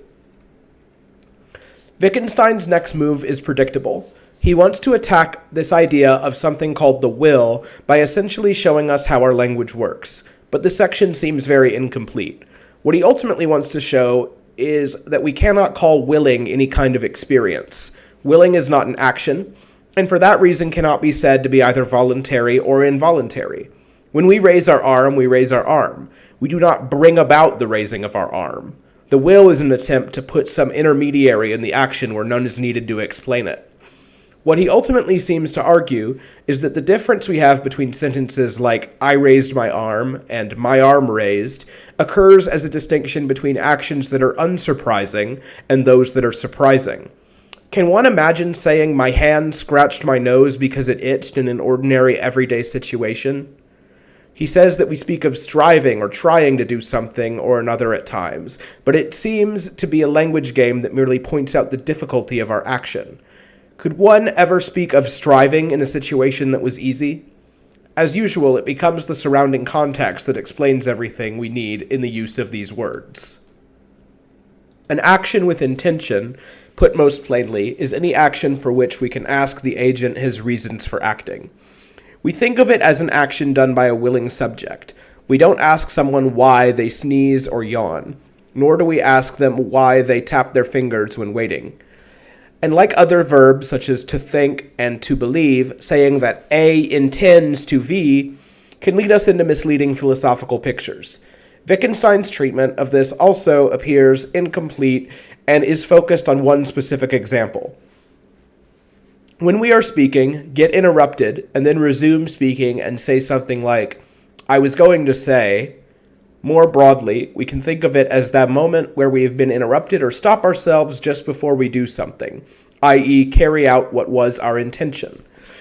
A treatment of this specific case ends up being particularly illustrative about the problem of intending generally. When I am interrupted and then remember what I was going to say, what am I remembering? Our intention, we think. But what does this consist of?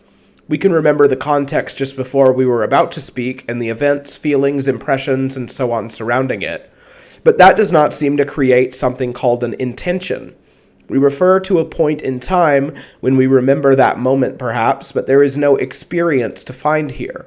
All the potential experience vanishes the further we look.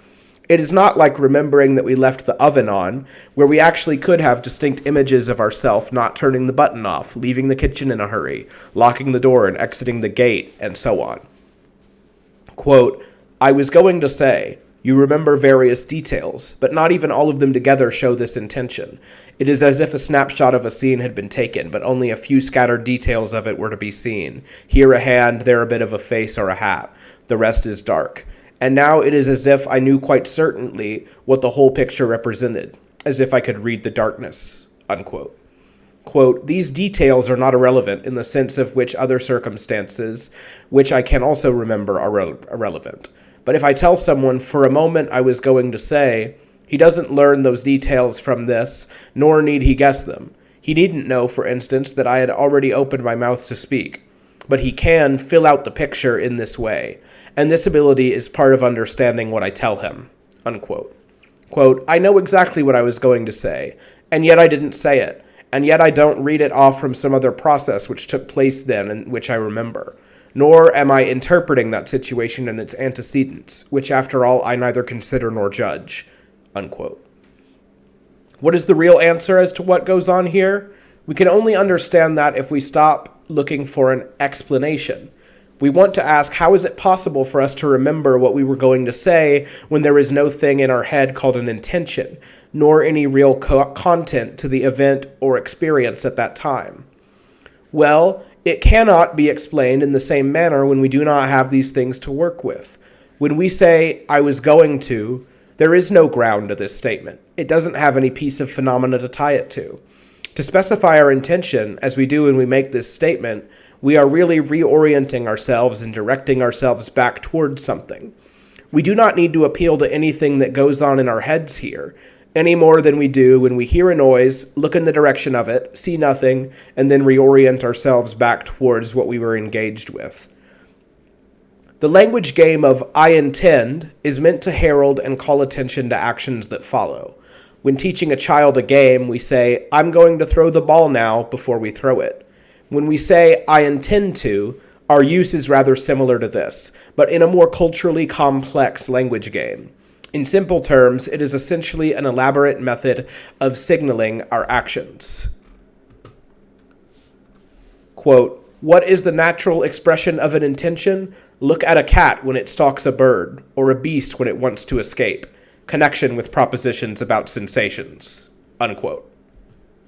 The final theme to be found in the main text of the Philosophical Investigations is broadly concerned with meaning as a verb. What goes on when we mean something or else in our words? At first glance, it appears that meaning is a mental activity that accompanies us when we mean something, which is, say it in contrast to just repeating words thoughtlessly like a parrot. But can we say that meaning is a mental accompaniment to an utterance? There is a lot in common with the misunderstanding of intending with that of meaning. Similarly, we can say that there is no experience or content to the act of meaning, insofar as meaning can be called an action at all, which it really cannot. Quote, I remember having meant him. Am I remembering a process or a state? When did it begin? How did it continue? And so on. Unquote. Quote, in only a slightly different situation, instead of silently beckoning, he would have said to someone, tell N to come to me. One may now say that the words, I wanted N to come to me, describe the state of my mind at the time. And again, one may not say so. Unquote. Quote, if I say I meant him, a picture might come to my mind, perhaps of how I looked at him, and so forth. But the picture is only like an illustration to a story. From it alone, it would mostly be impossible to infer anything at all. Only when one knows the story does one know what the picture is for. Unquote. To mean makes no sense as an action verb. You cannot start to mean something at a specific time, or be interrupted in the middle of meaning and then start to mean it again, or to forget how to mean, or to find it difficult to mean, or to enjoy meaning, or to mean quickly or slowly, or with any other adverb. We might think that meaning consists in having a kind of mental image of the thing meant in our mind when we speak, but this clearly does not have to be the case. We can tell someone to shut the door, while our only thoughts are about how cold it is getting in this room, and yet it would be absurd to say that I did not mean for him to shut the door. Meaning can also not be said to be merely a matter of focus or attention. Wittgenstein gives the example of being in pain while a piano is being tuned loudly in the next room. I may be in pain, but the dissonant noises are distracting enough that I'm more focused on them than my pain. If I said, it'll stop soon, would we think that I must really mean the piano noises and not my pain just because I was more focused on the piano noises? In the end, then, most of the intuitions we have about meaning something are still the case. It is true that we cannot mean a nonsense, and that we do not mean things that we repeat automatically like a parrot, and that when we say something and mean it, we want the other person to understand what we say. But all this really means is that to know the meaning of a word, one must know how to use it correctly, respond to its use, explain its use, and so on. One must master its use. That is all there that it can be to mean something, to adequately utilize language within one's form of life. The Philosophical Investigations has a short section appended on the end called Part 2, but this name makes it sound much larger than it actually is.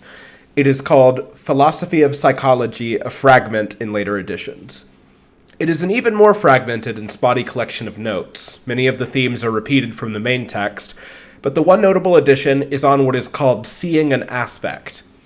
What is the difference in the verb to see when we say, I see a hot air balloon, such as, for example, when we are taking an eye exam, and when we say, I see a likeness between these two faces? Clearly something different is happening here. We can fail to see a likeness between two faces, but clearly if this happens, it is not because of a physical defect in our vision. There's nothing involved in this seeing a likeness that can be translated into a sensory experience. Someone who fails to see the likeness and someone who succeeds at it do indeed see in precisely the same way from a physiological perspective. We can also certainly find no objective difference in the object itself. The image certainly does not change in any way, as this discrepancy could certainly emerge even if two people saw it under the exact same circumstances, i.e. the light was not dimmer and the picture was not viewed from a strange angle in one case but not the other.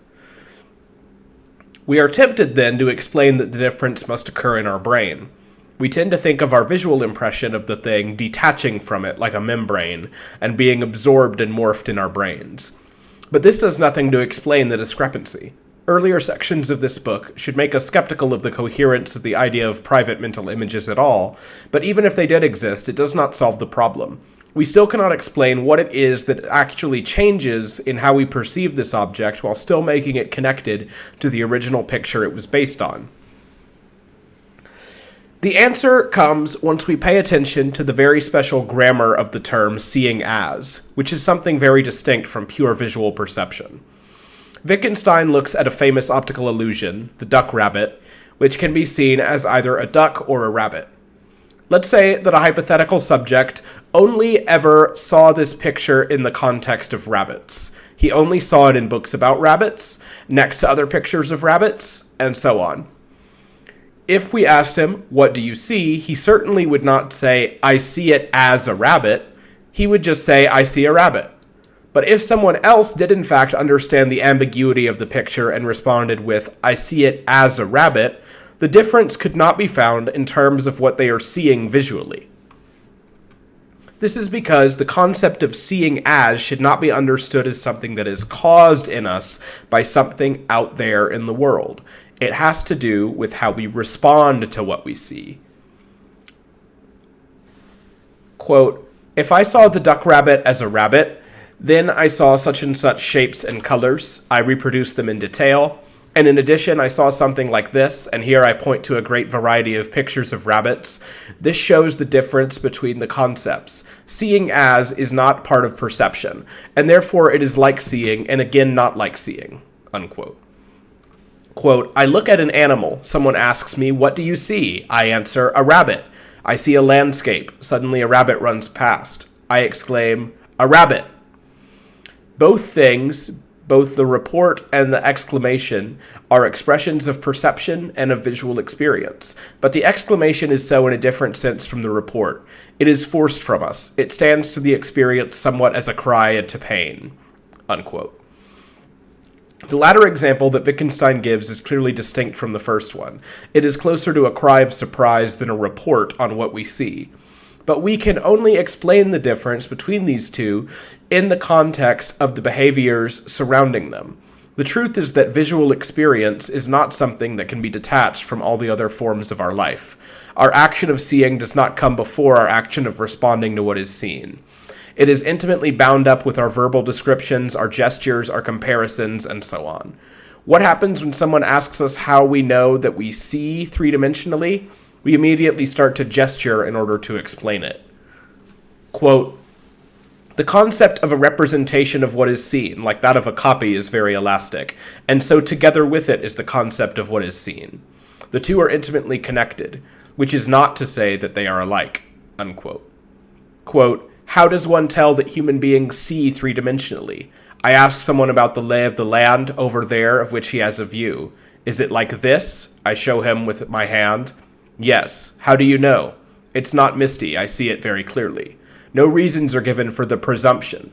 It is altogether natural to us to represent what we see three-dimensionally, whereas special practice and instruction are needed for two-dimensional representation, whether in drawing or in words. The oddity of children's drawings." Unquote. Why does a smiling face turned upside down look more uncanny than an abstract figure turned upside down? Because it is harder to mimic it, or describe it, or imagine talking to it. Why does a word written backwards look more uncanny than an abstract shape reversed? Because it is harder to read, to copy, to imagine seeing on a page, and so on. Visual experience itself is very bound up with a nexus of behaviors and responses that we learn and grow within. That is to say, our form of life. I would like to end this video then with a number of remarks in this section which elaborate on this theme and tie it back to the concepts of language games and forms of life generally.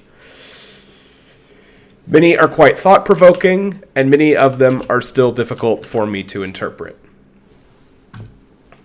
Quote, "I say, we view a portrait as a human being.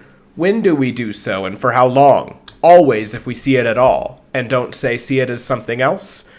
I might go along with this and thereby determine the concept of viewing a picture.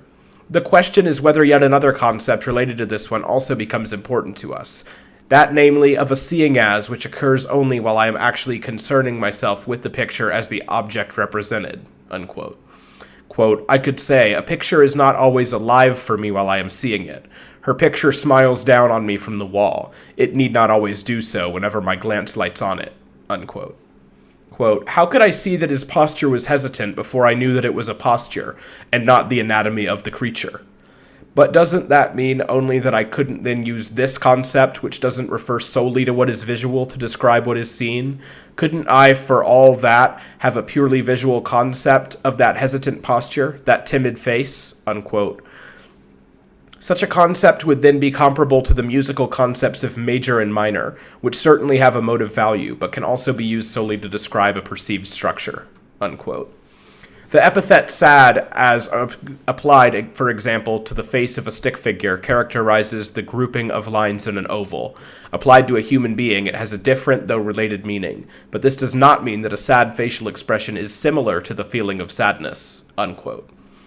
Quote, think of this too. I can only see, not hear, red and green, but to the extent to which I can see sadness, I can also hear it. Unquote. Quote, just think of the expression, I heard a plaintive melody. And now the question is, does he hear the plaint? Unquote. Quote, and if I reply, no, he doesn't hear it, he merely senses it. Where does that get us? One cannot even specify a sense organ for this sensing. Some would now like to reply, of course I hear it. Others, I don't really hear it. However, it is possible here to discern conceptual differences. Unquote. Quote, it's possible to imagine a case in which I could satisfy myself that I had two hands. Normally, however, I can't do so. But all you need do is hold them up before your eyes. If I am now in doubt as to whether I have two hands, I need not believe my eyes, either. I might just as well ask a friend. Unquote.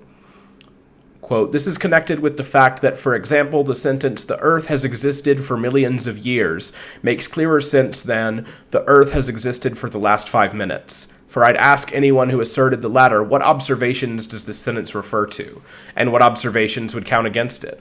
Whereas I know to what context of ideas and what observations the former sentence belongs. Unquote. Quote, a newborn child has no teeth. A goose has no teeth. A rose has no teeth. This last, at any rate, one would like to say is obviously true. It is even surer than that a goose has none, and yet it is far from clear. For where should a rose's teeth have been? The goose has none in its jaw, and neither, of course, has it any in its wings, but no one means that when he says it has no teeth. Why, suppose one were to say the cow chews its food and then dungs the rose with it. So the rose has teeth in the mouth of an animal. This would not be absurd because one has no notion in advance where to look for teeth in a rose, connection with pain in someone else's body. Unquote. Quote, I can know what someone else is thinking, not what I am thinking. It is correct to say I know what you are thinking, and wrong to say I know what I am thinking. A whole cloud of philosophy condenses into a drop of grammar. Unquote. Quote, what is internal is hidden from us. The future is hidden from us. But does the astronomer think like this when he calculates an eclipse of the sun? Unquote. Quote, if I see someone writhing in pain with evident cause, I do not think, all the same his feelings are hidden from me. Unquote. Quote, we also say of a person that he is transparent to us. It is, however, important as regards our considerations that one human being can be a complete enigma to another. One learns this when one comes to a strange country with entirely strange traditions. And what is more, even though one has mastered the country's language, one does not understand the people, and not because of not knowing what they are saying to themselves. We can't find our feet with them. Unquote. Quote, I can't know what is going on in him is above all a picture. It is the convincing expression of a conviction. It does not give the reasons for the conviction. They are not obvious. Unquote. Quote, if a lion could talk, we wouldn't be able to understand it. Unquote. Quote, one can indeed be convinced by the evidence that someone is in such and such a state of mind, that for instance he is not pretending. But there is also imponderable evidence here. Unquote. Quote, The question is, what does imponderable evidence accomplish? Suppose there were imponderable evidence for the chemical internal structure of a substance. Still, it would have to prove itself to be evidence by certain consequences which are ponderable. Imponderable evidence might convince someone that a picture was a genuine, but this may be proved right by documentation as well. Unquote. Quote, imponderable evidence includes subtleties of glance, of gesture, of tone. I may recognize a genuine loving look, distinguish it from a pretended one, and here there can of course be a ponderable confirmation of my judgment, but I may be quite incapable of describing the difference. And this not because the languages I know have no words for it. Why don't I simply introduce new words? If I were a very talented painter, I might conceivably represent the genuine and dissembled glance in pictures. Unquote. Quote, ask yourself, how does a man learn to get an eye for something, and how can this eye be used? Unquote. Quote, pretending to be in pain, for example, is of course only a special case of someone producing expressions of pain without being in pain. If this is possible at all, why should it always be pretending that is taking place, this very special pattern in the weave of our lives? Unquote. Quote, a child has much to learn before it can pretend. A dog can't be a hypocrite, but neither can it be sincere, unquote. Quote, there might actually occur a case in which we'd say, this person believes he is pretending, unquote.